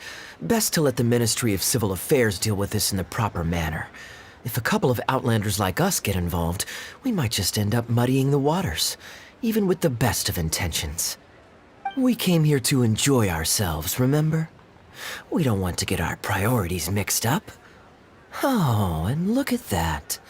The storyteller's taking the stage.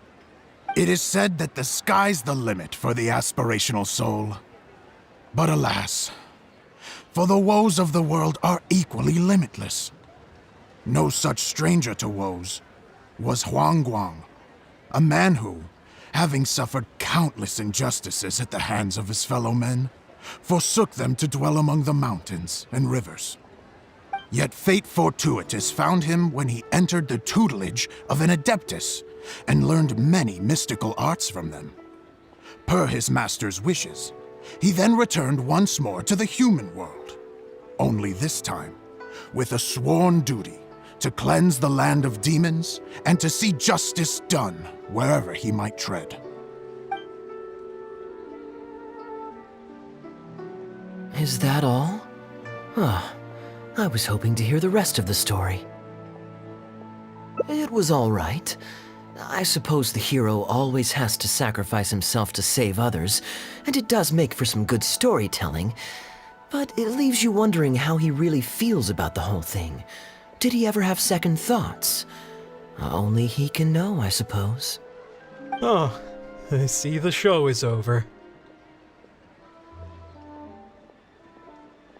Yeah, I saw Dr. Baiju. Looks like it was a scam after all. Then what are you waiting for? Don't just stand there.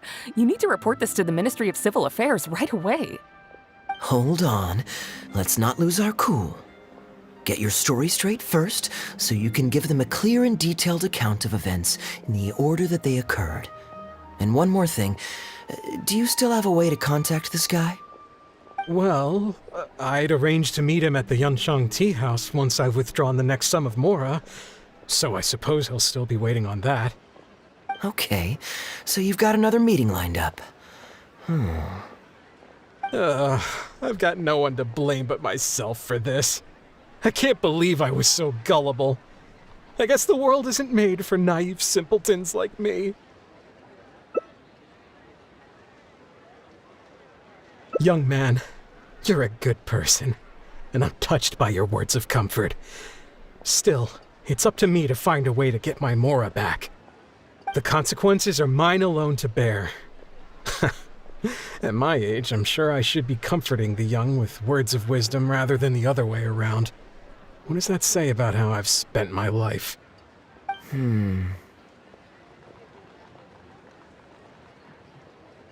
It's obvious, isn't it? He needs to report the case to the Ministry of Civil Affairs. Come with me.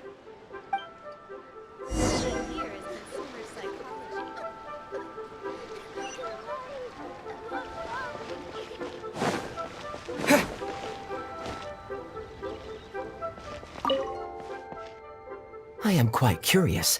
How does our chivalrous martial arts hero intend to come to Captain Wu's rescue here? There are countless victims of injustice in the world. We can't try to help each and every one of them, can we? Oh, I'm surprised. I didn't know you thought of me as someone who helps other people unconditionally. I'm genuinely flattered. But we both know that I'm not that kind of person, really.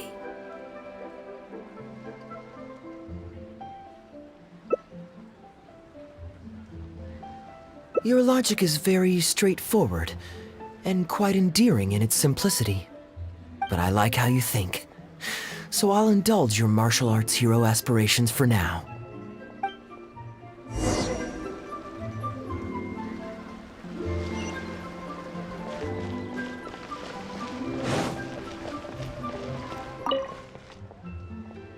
Captain Wu, how would you feel about owing me one more favor?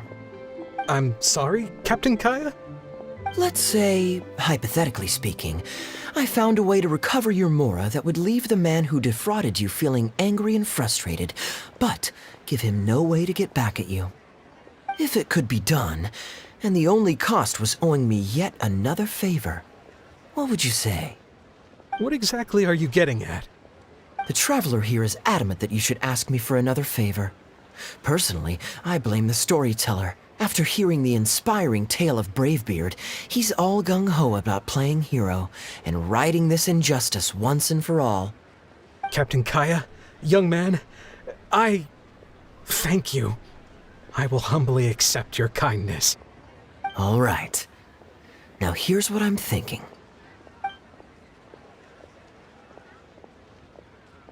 All right, then it's settled. Per our brave hero's plan, let's rendezvous at Yanshang Tea House tomorrow.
You're here.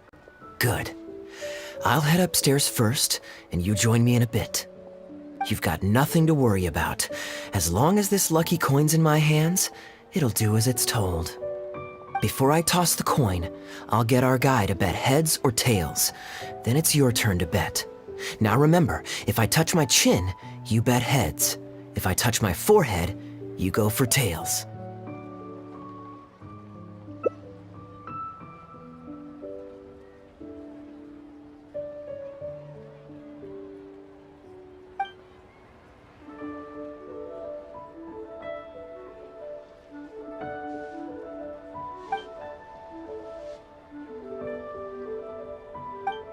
Hello.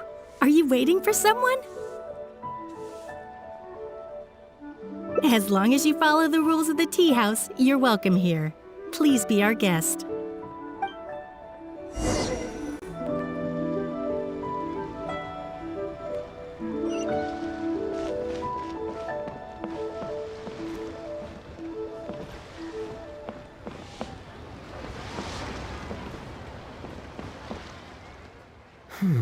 From the way you describe it, Liyue does sound like an attractive place to settle. Perhaps I might have to make the move here after all.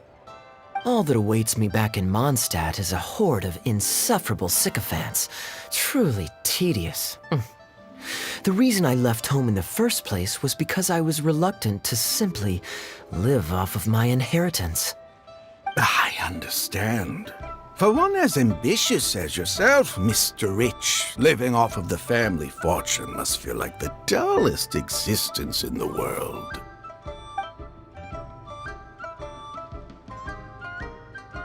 What are you doing? It's common courtesy to introduce yourself. Can't you see we got here first? They're running out of tables, huh? Looks like this location's getting too small for them. Very well, I'll make an exception for you this one time. Let's hope the tea, at least, won't disappoint me. So, my friend, what's your name?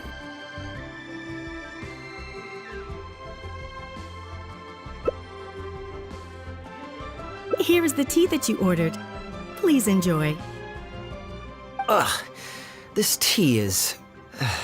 never mind. Mr. Bai, this has been a most pleasant and insightful conversation.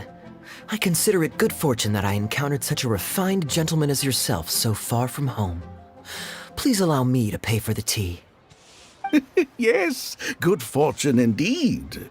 In that case, I must thank you for your generosity. You there. I'll get yours too.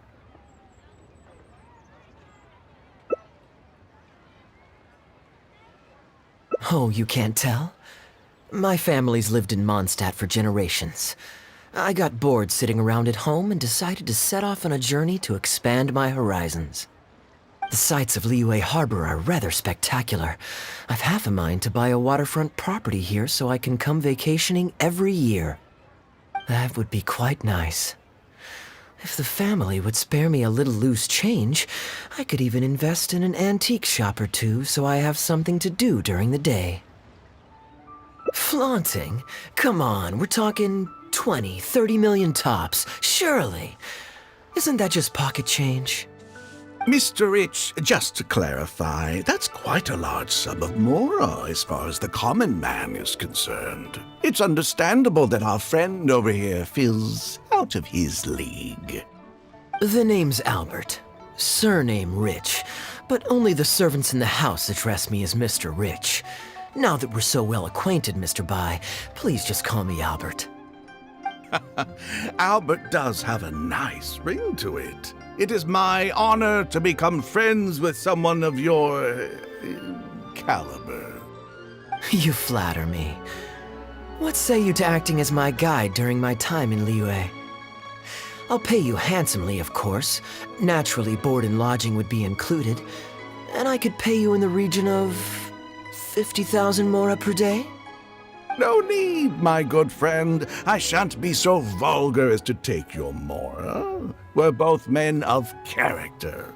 The pleasure of your ongoing acquaintance shall be ample reward in itself. To join a noble gentleman on his travels is a rare opportunity. Please, let me draft up an exact itinerary. I'll make sure to give you the experience of a lifetime. You there. You're welcome to join us if you want. Which clan did you say you were with? The Hoo-Ha clan or something? Goo-Ha, huh? Strange choice of name. Gotta say, I've been in Liyue for a while now. This is the first I'm hearing of them. I guess they're one of these obscure ones who keep to themselves. Yes, well, there are many martial arts clans and factions in Liyue. It's only natural that you haven't become acquainted with all of them. Ha, fair enough. Still, weird name. Bet they have some even weirder practices. Seriously though, what kind of skills do you guys train anyway? It's all for show, right? I saw some people performing a few tricks down at the wharf. Is it that kind of thing?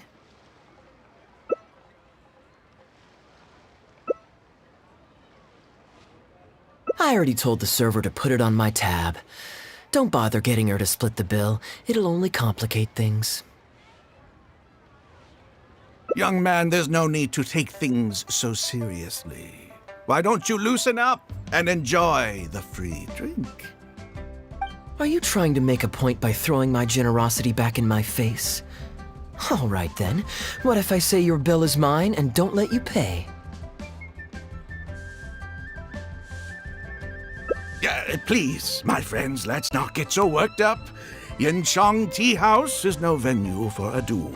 We'll all get escorted right out the door. You young people have hot tempers, I understand that.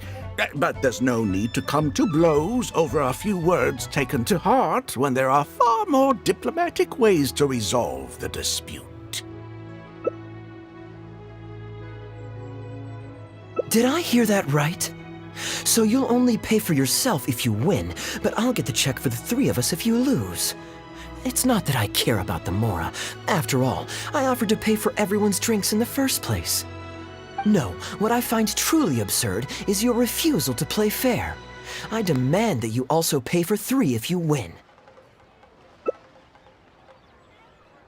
Fine.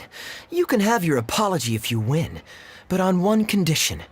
We'll do the best of three, and the winner pays for the table. Well, as long as you're no longer raring to fight. Peace begets wealth, as the elders used to say. Why don't you join us, Mr. Bai? Let's entertain this guy for a sec. We don't want him to think you're stingy. But I wasn't even a part of your argument. What are you trying to say, Mr. Bai? Whose side are you on here? Of course, I'm on, And anyway, it's no big deal if you win. It's just a few cups of tea after all, so you can just take it from your fees as my guide. All right then. I suppose it's not all that different from the dice gambling games I used to play in my youth. If it's just for a few drinks, you can count me in. All right, now we're talking. Okay, now that we've agreed on the rules, how should we do this coin toss? After all, a Mora coin looks the same on both sides.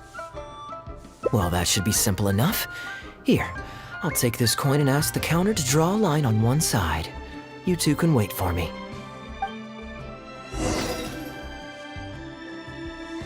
Young man, I can see that you haven't spent many years in the real world. You take everything far too personally. I, too, only met this Mondstadt millionaire by complete chance today, but we're getting along just fine. I actually came here to meet with a business partner to count the cash from 2 recent investments, when this gentleman struck up a conversation with me. In the real world, you've got to keep up appearances. There's no need to offend the rich.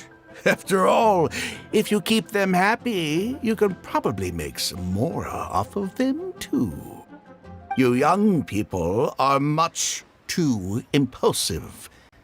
It pays to keep a level head. Just so we're clear, let's say the marked side is heads, and the unmarked side is tails. Everyone has to pick a side before the coin toss. Oh. And no takebacks. We should also take turns tossing the coin. Sounds fair to me.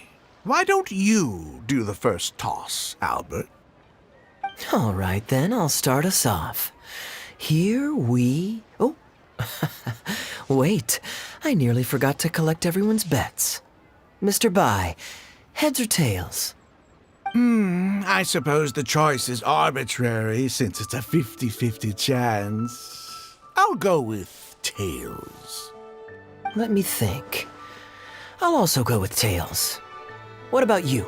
Heads or tails?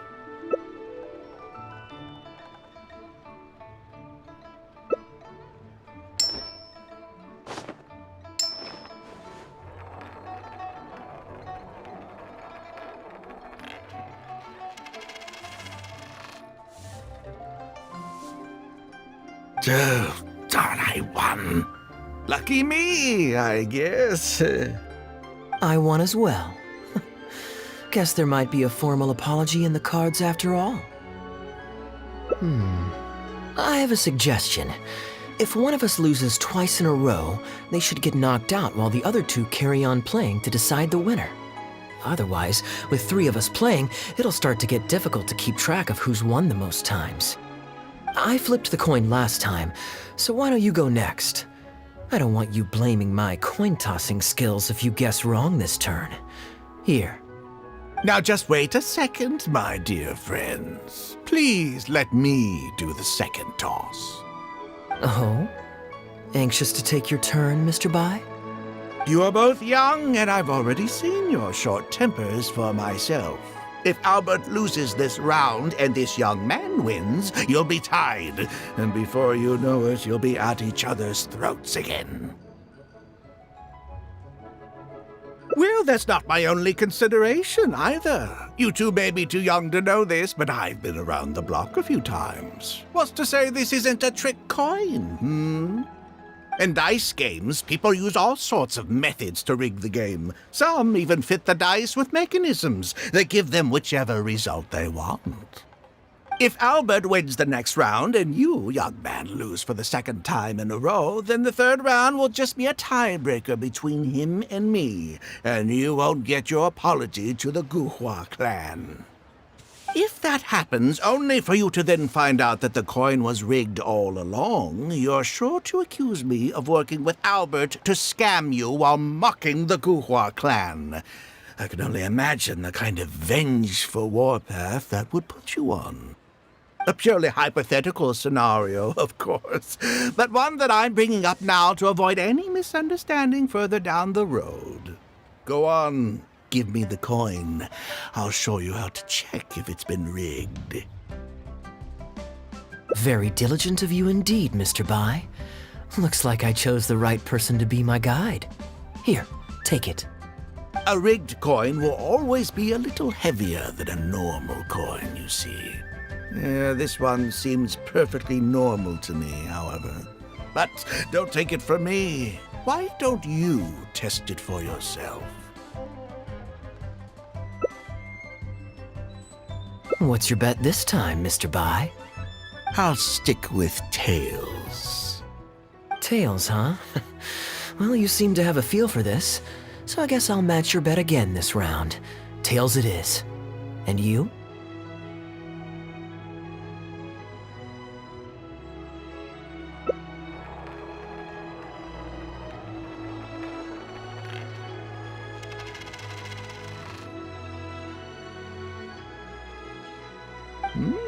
Well, my luck's still just about holding out. The 3 of us are now tied, so no one drops out. Certainly better than Albert and I going head-to-head in the final round.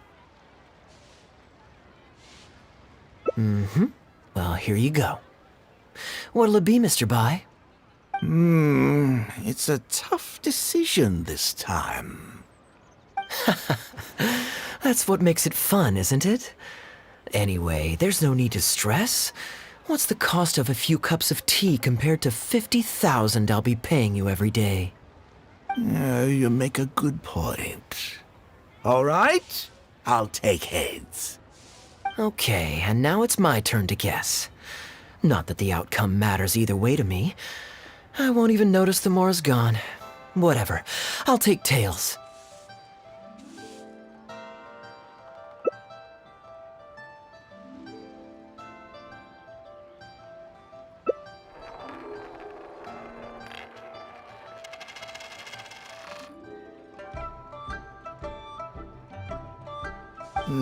Why did it have to be heads?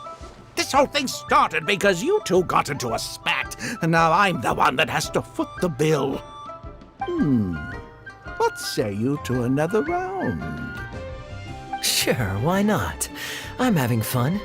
I can go for as many rounds as you want.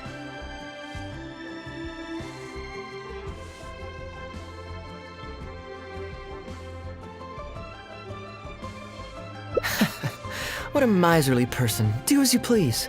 The two of us can play. But Albert, all the fun of gambling is in the stakes involved. What say you to throwing a little loose change into the pot? Oh, come on now. No need to walk on eggshells here. Let's keep it simple, shall we? If you guess right, I pick up the tab. But if you guess wrong, I'm afraid it's still on you. Sure. That's exactly what I was thinking. Well, here's the coin. You can toss first. I'll take heads. I'll choose... Wouldn't it defeat the whole purpose of betting if you guessed the same as me? This is a two-person game now. Surely one of us has to guess heads and the other tails. All right. It all comes down to luck, after all. I'll take tails.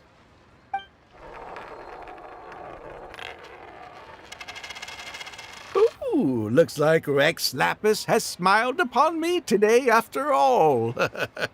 Thank you for the tea, Albert. Look at you getting so giddy over some chump change. It's like you've never gambled with real money before, my old man.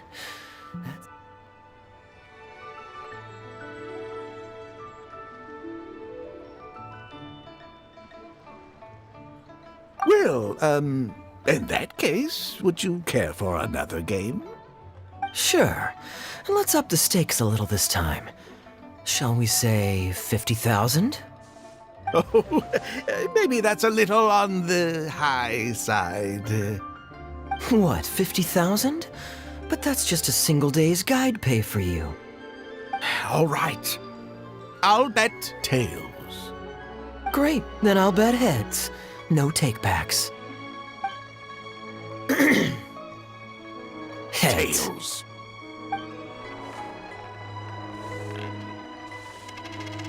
Oh, how unfortunate. I shouldn't have gotten greedy. After all, in the long run, gambling is always a losing game. 50,000 more. My goodness. Albert, I'm terribly sorry, but as it happens, I forgot to bring my coin purse with me today. Could you perhaps take this 50,000 out of my guide fees?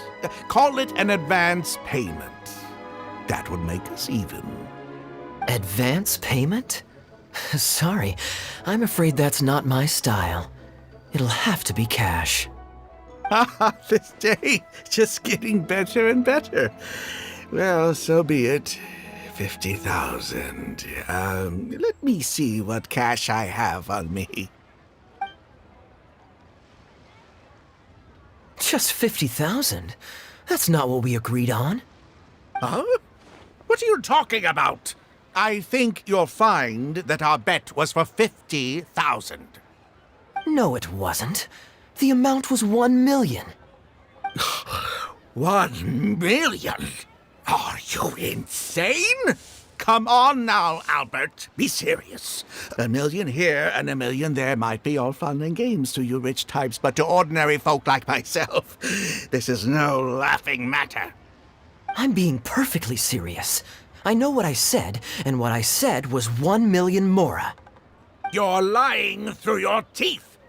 Hey, young man, you tell him. Did you hear him say 1 million at any point during our bet? Huh? What the? I'm not deaf, you know. I swear I heard 50,000. Wait. Oh, I see. You two are in this together. I never met either of you before today, and out of nowhere you suddenly roped me into betting over a coin toss, and now you're accusing me of owing you 1 million mora. Huh? Do you have any idea who you're trying to cheat? I know all the tricks in the book. I can't believe a couple of beginners like you managed to get this far. Well, don't you try to celebrate just yet. You amateurs have a lot to learn about the art of the con. Do you really think that nobody else will have heard all the commotion we just made? All I need is one witness, and this little scheme of yours falls apart. Frauds! Frauds, I say! These two kids are trying to scam me out of my hard-earned mora! Hostess! Oh, hostess, come quickly! How pathetic. What is going on here? If you can't abide by our rules, you're not welcome at Yenshang Tea House. I don't care what the issue is. You don't get to make a racket like that in here. Halberd! Fang! Wait, don't throw me out! These two con artists are trying to steal my mora. You can't let them get away with it. Well, let's take this somewhere else. I don't want any of you disturbing the other guests.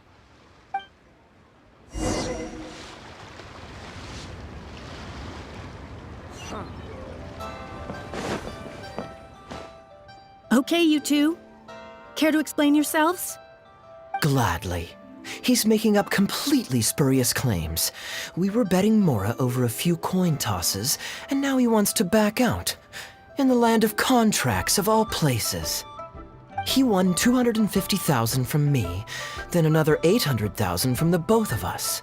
Now he's refusing to pay up the measly 50,000 that he lost in the final round. Okay, so after settling up, a total of 1 million mora should have changed hands.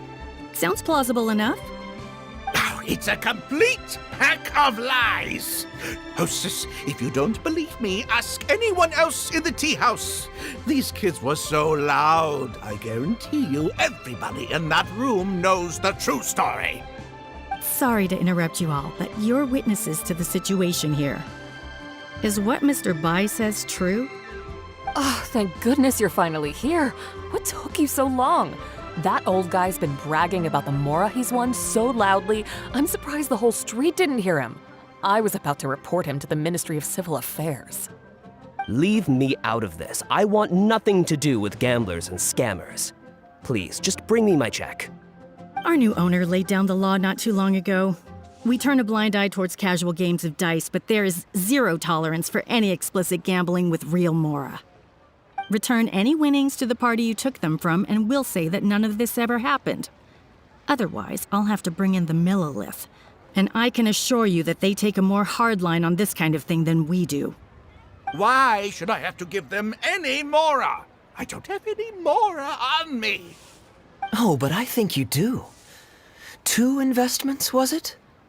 One of them to the tune of exactly 1 million as it happens. Oh, and don't forget you still need to pay the tab. You... Wait. How did you... Halberd! Fang!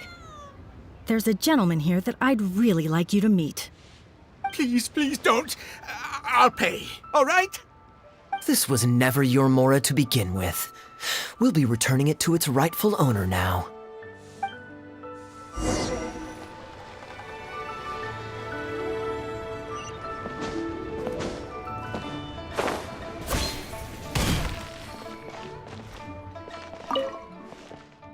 What did you think, Captain Wu? Could you hear clearly from your corner on the 2nd floor? Yes, everything. I can't thank you two enough. Wu, this was your doing, wasn't it? You and this Mondstatter planned the whole thing. Along with that blonde one. And all the customers on that floor were in on it too, weren't they? I know where you live. And I know what your wife looks like, and your pretty little daughter, too. You crossed the wrong man today. Who'd be scared of a crook like you?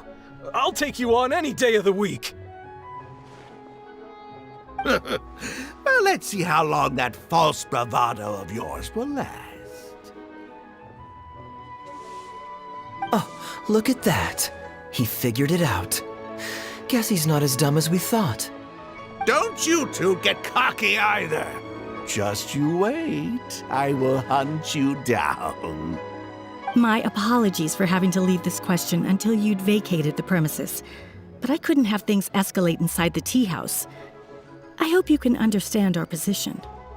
I noticed that all the guests on the second floor were present before you took your seats, then left almost immediately after you did.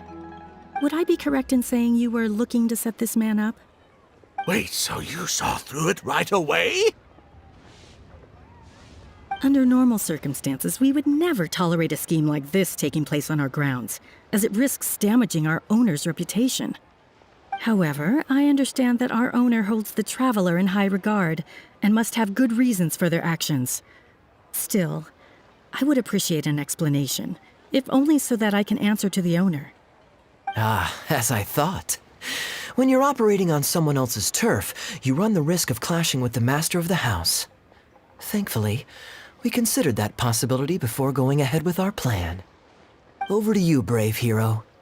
You're the one with the connections in Liyue. It's your time to shine.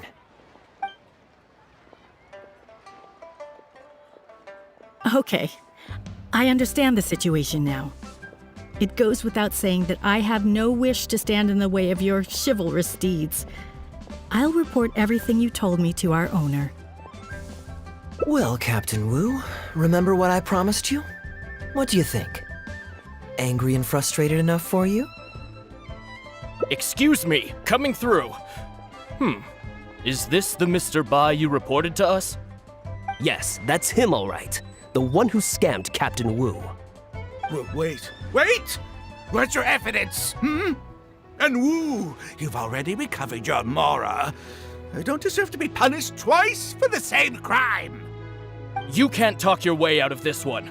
You're already suspected of defrauding multiple victims out of smaller amounts, and the combined total meets the threshold for a conviction. If it turns out you're guilty in this case too, it'll only add to your sentence. Does the plaintiff have any witnesses? If so, we'd really appreciate if they could come with us and provide a testimony. You got tangled up in this too, huh? In that case, please come with me. Your witness statements will play a crucial role in helping to move this case forward. Don't worry, we won't take up too much of your time. And you, sir, can stop twiddling your thumbs. You're coming with us too. Hey, keep your hands off me. I'll cooperate. Stop manhandling me.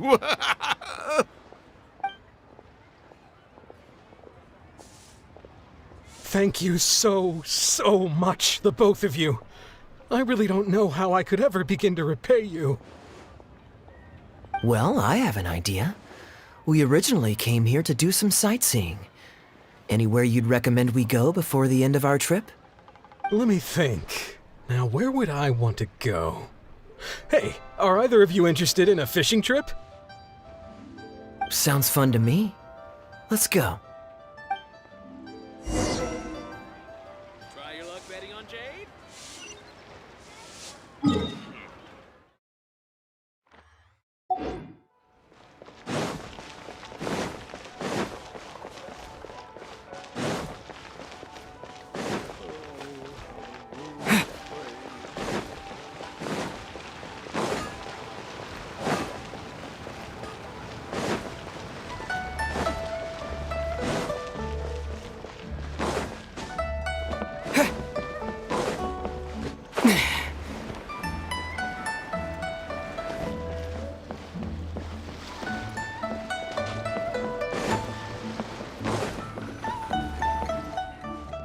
Well, this was certainly an eventful end to my trip. It wouldn't have been possible without you. Or my... Wouldn't be much of a lucky coin if it had. Besides, I already taught you how to become attuned to it. You still need some practice to master the technique, but Luckily, it decided to play nice and spare us any more complications. A better question to ask might be, what do I do to make this coin happy to work with me and show me whichever side I wish? My answer would be that I tell the coin a joke every time I toss it into the air. If it finds my joke funny, then it cooperates with me. Of course, this whole arrangement hinges on a pre-existing amount of trust between the two of us. I can't just get any strange coins to listen to me. Yeah, I was a little surprised when he unwittingly called out our trick coin, but it didn't matter. A good gambler always keeps their options open. You have to have a contingency plan for when the odds are against you. So when I went to the counter, I marked a regular coin as well as my trick one. That safely avoided any risk of him finding out about the trick coin. But it also meant that we wouldn't be able to control the result of that round. But hey, what does it matter? The fact that he made things a little more challenging only made it all the more exciting to watch him slowly but surely fall into our trap. Especially listening to him warn us about the possibility of a rigged coin right as we were scamming him. That was my favorite part. As long as I chose the same bet as him, and you bet the opposite to me, it was always going to end up with him paying. Unless, of course, he'd had some other tricks up his sleeve that we hadn't thought of. Then things would have gotten really interesting. You two are genuinely the smartest people I've ever met. I'm no intellectual, so I would never have been able to come up with a plan like this. Even when you described it to me, I only understood parts of it. Well, I may not be the smartest guy around, but one thing I do know is this. One should always return tenfold the help that they've received from others. We were just ordinary acquaintances. You had no reason to help me as much as you did. If there's anything I can ever do for you in the future, anything at all, please let me know. You can always count on me. I guarantee it. Oh? You seem agitated. Are you worried about owing me yet another favor? There are two kinds of people who owe me favors. One is my friends, and the other my informants. My informants have to fulfill whatever requests I make of them, no questions asked. The question is, which kind of person do you want to be? And you're torn again. Too afraid to ask to be my friend, but also daunted by the dangers inherent in becoming my informant. Well, it's okay, because I just thought of a fun and easy way to get us out of this impasse. Let's do a coin toss. This is the regular coin I prepared for the contingency plan when I was borrowing a pen from the bar. Not the lucky one that does what I tell it to. If it's heads, we're friends. But if it's tails, you're at my beck and call. May the Lord of Geo decide. So, was it heads or tails? What do you think? What does your heart tell you? I understand now. You have my most sincere gratitude. No, that's a little too formal. What I'm trying to say is, here, your fishing rods, my friends.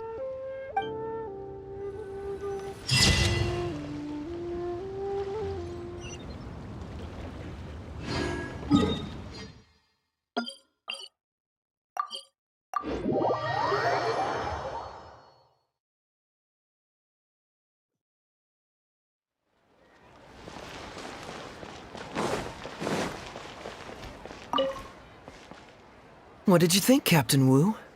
Could you hear clearly from your corner on the second floor? Yes, everything. Woo. Along with that book, I know where you...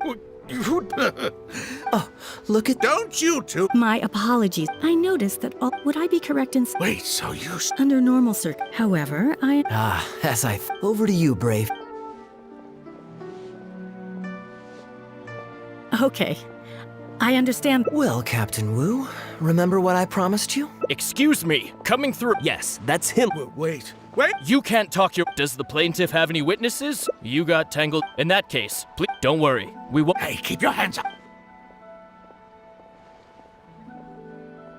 Thank you so... Well, I haven't. Let me think. Sounds fun to me.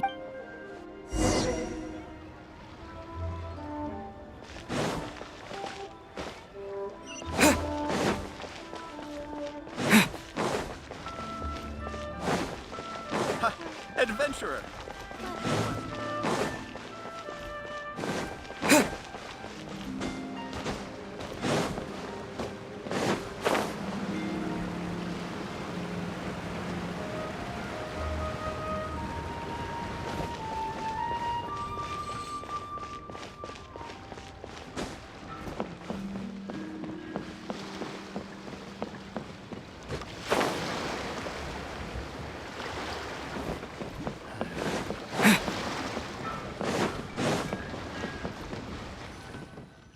Well, this was certainly You still need some practice to map. My answer would be, of course, this whole Yeah, a good gambler So when I went to That's safely... But hey, especially as long as You two are genuinely the smartest... Well, I may not be the smartest guy around, but one thing I do know is this.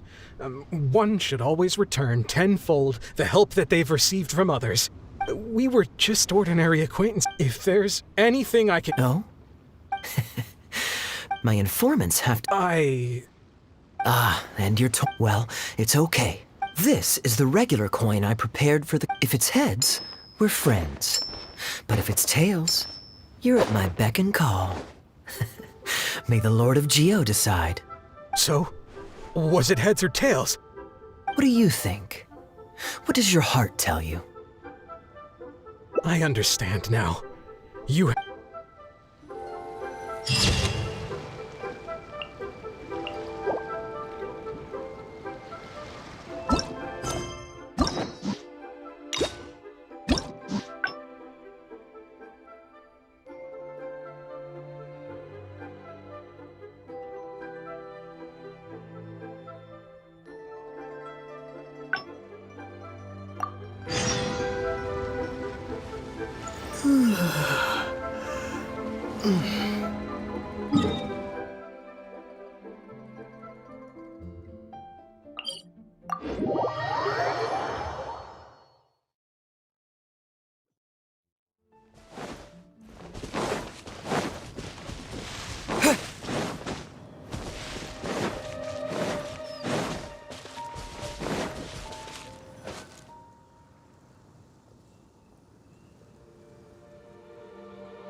Look. Now, as promised, according to the I know you like rare things, so perhaps you can add this. You're welcome. I'm glad. I'm ready to head into the city now. I could give everyone their soup. Maybe I'll take a breather first. But I know I'll only get bored sitting in my room alone. I'm honored to have such a caring friend. Let's go to the plaza in front of the cathedral. We can listen to the bards playing or feed the pigeons. After so long in Sumeru, I've begun to miss that slow-paced and relaxed atmosphere. There's no rush. We can take our time and stroll on over.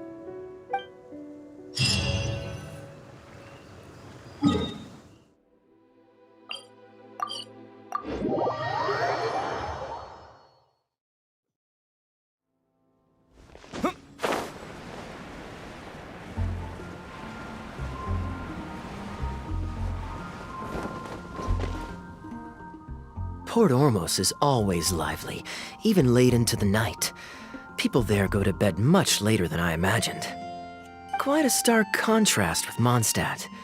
People pray and play music in the cathedral plaza during the day, but come nighttime, the streets are deserted except for the knights on patrol.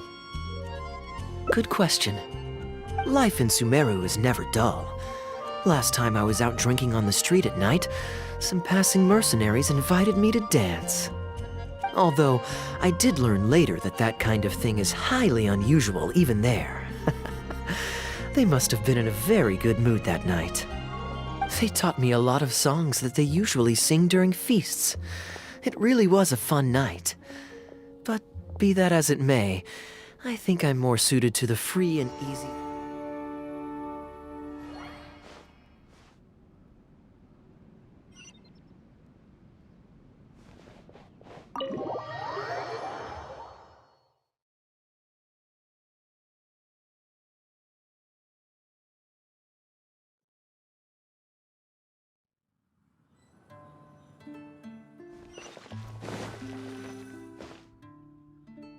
I asked Connor to select a bottle of our best.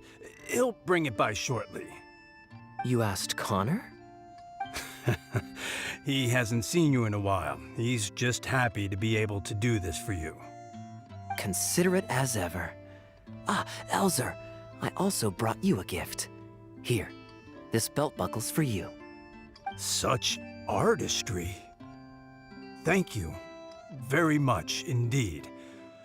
I'll put it on as soon as I get home. Glad you like it. Go on, enjoy your time off. And don't forget to see a doctor. Very well, Master Kaeya. I'll be taking my leave now. Elzer is a good guy, and he's very responsible. But with 1,000 different things to worry about each day, that same sense of responsibility wears him down. Master Kaeya, your wine and an apple cider for your friend. All freshly fermented this year. Please, have a taste. Traveler, this one's for you. Oh, very clear. And a full-bodied aroma. That's rather nice. Isn't it? This one's a little on the sweeter side, but I can go grab a dry one if you'd prefer. No need. Sweet is just fine. Let's drink one together. Don't mind if I do. I haven't caught up with you like this in a long time. We used to always pour the first glass for you when cracking open a new barrel. With you gone these past few years, I've had to drink it for you. Well, since it wasn't me harvesting the grapes, de-stemming, or crushing them, it's much more fitting that you should take the first taste. It's an important step in the winemaking process. After harvesting the grapes, the stems have to be removed prior to fermentation, or they'll affect the quality. If you'd like, Traveler, you can help us harvest some grapes. Winemaking can be quite a lot of fun. It isn't nearly as exciting as he makes it sound. Your back will be in so much pain after picking grapes that you won't be able to stand up straight. Master Kaeya is right. Harvesting grapes is a back-breaking labor. But seeing the grapes turn into grape juice, then ferment into wine, it's a fascinating experience. And every person at the winery should have a chance to share in it. Wait, so Diluc actually helps you with the winemaking? Oh, goodness no. Master Diluc is far too busy, not just during the day, but even at night. Oh? And just what is Diluc always so busy with? Well, you know, come nightfall, he's always out there, networking and so on. Master Kaeya, you may be surprised to learn just what lengths Master Diluc is willing to go to for the sake of the business. Connor, you're an awful liar. I hate to see you struggle. Oh, so Master Kaeya, how do you like your drink? I remember you weren't very interested in wine when you were young. That was because the adults said children weren't allowed even a drop. Don't you remember how much trouble Diluc got in that time he snuck a drink? Ah, yes, of course. Adeland even covered for the two of you. But on a serious note, having grown up at a winery, I spent my childhood watching Tunner plant the grape seeds, waiting for them to ripen on the vine, harvesting them together, and waiting for the alcohol to ferment. Even though I couldn't help with making distilled spirits, watching everyone work was fascinating. How could anyone not love to drink with a childhood like that? So, let us raise a glass to wine itself, and in thanks to the gracious hospitality the winery has shown us today. Hear, hear, to Dawn Winery.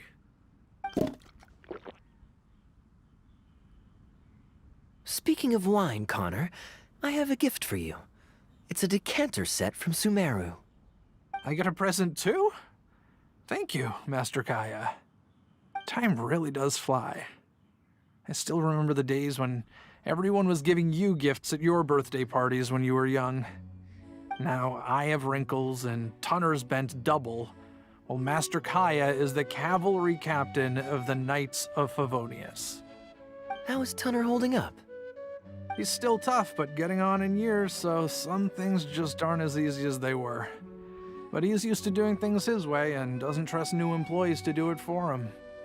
A lot of the temporary workers I hired quit because they couldn't handle how picky he was.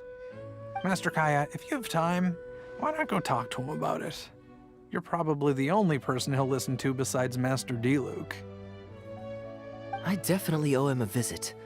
I haven't seen him in some time, and I do have fond memories of the days when he was teaching me to pick grapes.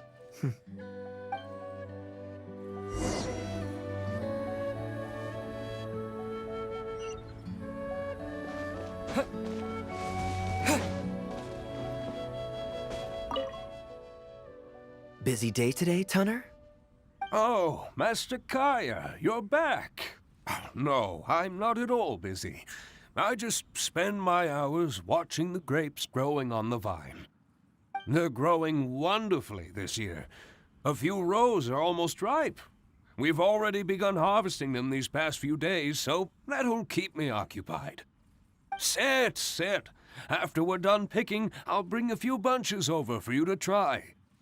No need. We were just drinking with Connor, and our stomachs are so full of wine that we couldn't eat a bite. What about your friend? Doesn't he want to try?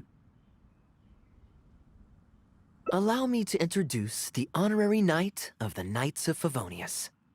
Ah, the honorary knight in the flesh. There are so many talented people in the Knights of Favonius. You all have bright futures ahead of you. Harvesting grapes is hard work. Let me help you. Do you still remember how I used to help out when we were short-handed? I believe I do. In that case, I'm counting on you. What's this? Everyone's clamoring to do manual labor? Well, suits me. More help is always appreciated. Come with me, young lad. I'll tell you which grapes are ripe enough, and you can pick them.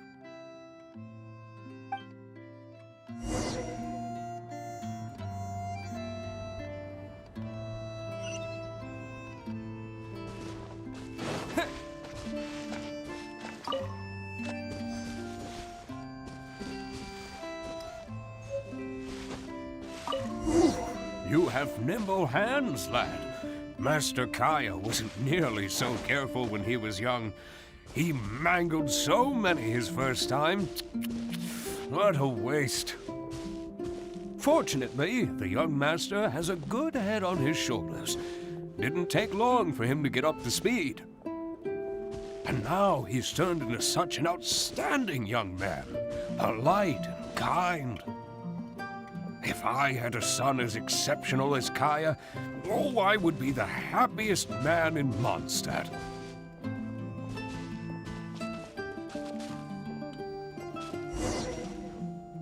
Happy to have another helper.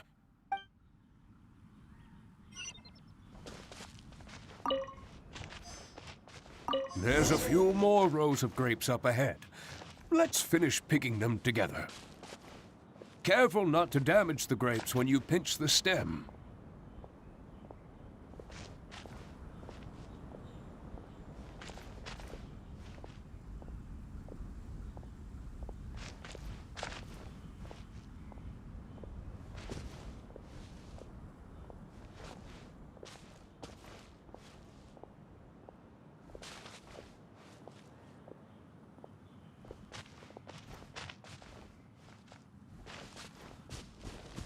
These grapes look excellent.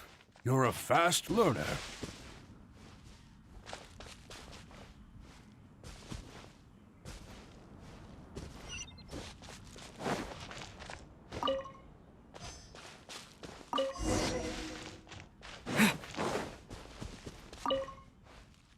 I'll take them. Good job. Master Kaeya left the winery and moved to Mondstadt. Just like my own son, Guy. He left home to join the Knights of Favonius, too. I don't know him like Miss Adeline or Master Diluc do, but I know that no matter how old your child gets, they always need a home they can come back to. And without family by your side, You at least need the companionship of friends. I've been working here for decades and watched him grow up with my own 2 eyes. Sometimes I get the sense that there is something bothering him, something deep-rooted. But he guards his secrets closely. Or perhaps he just doesn't want to involve us. After all, I doubt that we could help him. I can see that you have a good relationship with Master Kaeya. Please look after him. He's very dear to us. Hearing that puts my mind at ease. You're a good child. Thank you. Wonderful, wonderful. Knowing that he has a friend like you, we here at the winery can be happy for him. You're looking very happy, Tunner. Was the traveler telling you some jokes? No jokes. I've received a letter from my son, Guy. He's really going places. I'm so delighted. Master Kaeya, honorary knight. My eyesight is fading in my old age. Could you read it out for me? Of course. Thank you both.